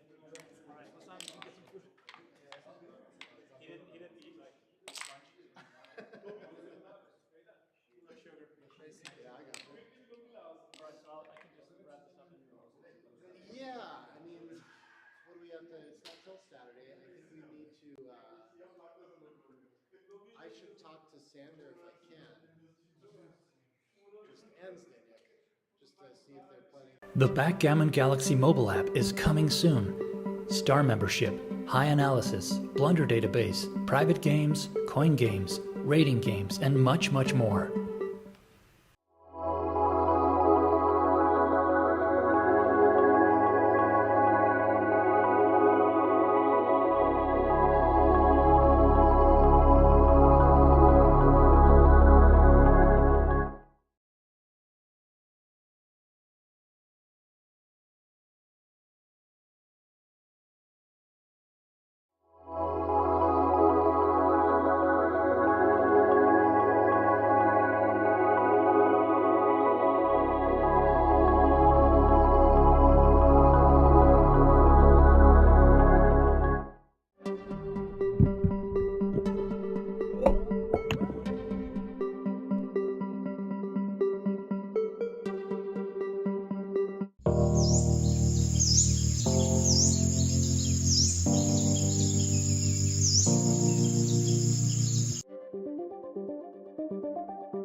The Backgammon Galaxy mobile app is coming soon. Star membership, high analysis, blunder database, private games, coin games, rating games, and much, much more.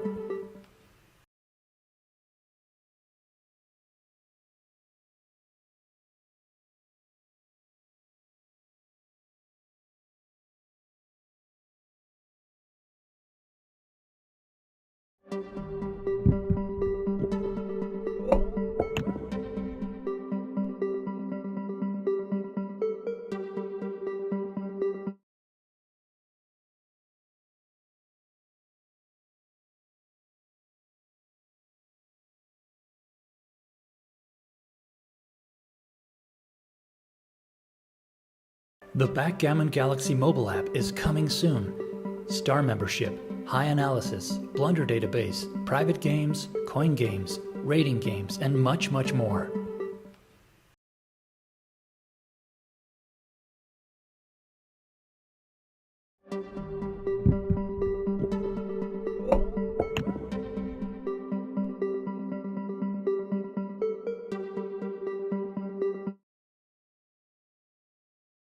The Backgammon Galaxy mobile app is coming soon.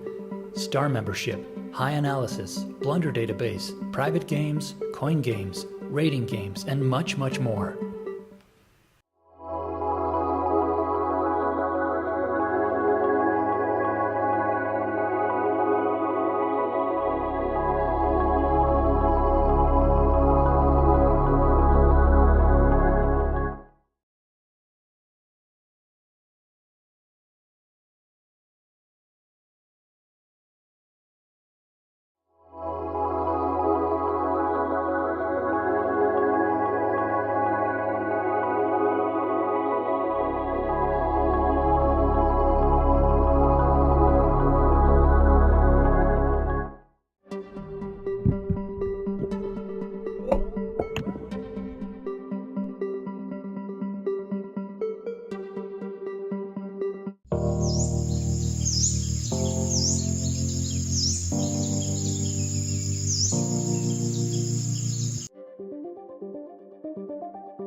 The Backgammon Galaxy mobile app is coming soon. Star membership, high analysis, blunder database, private games, coin games, rating games, and much, much more.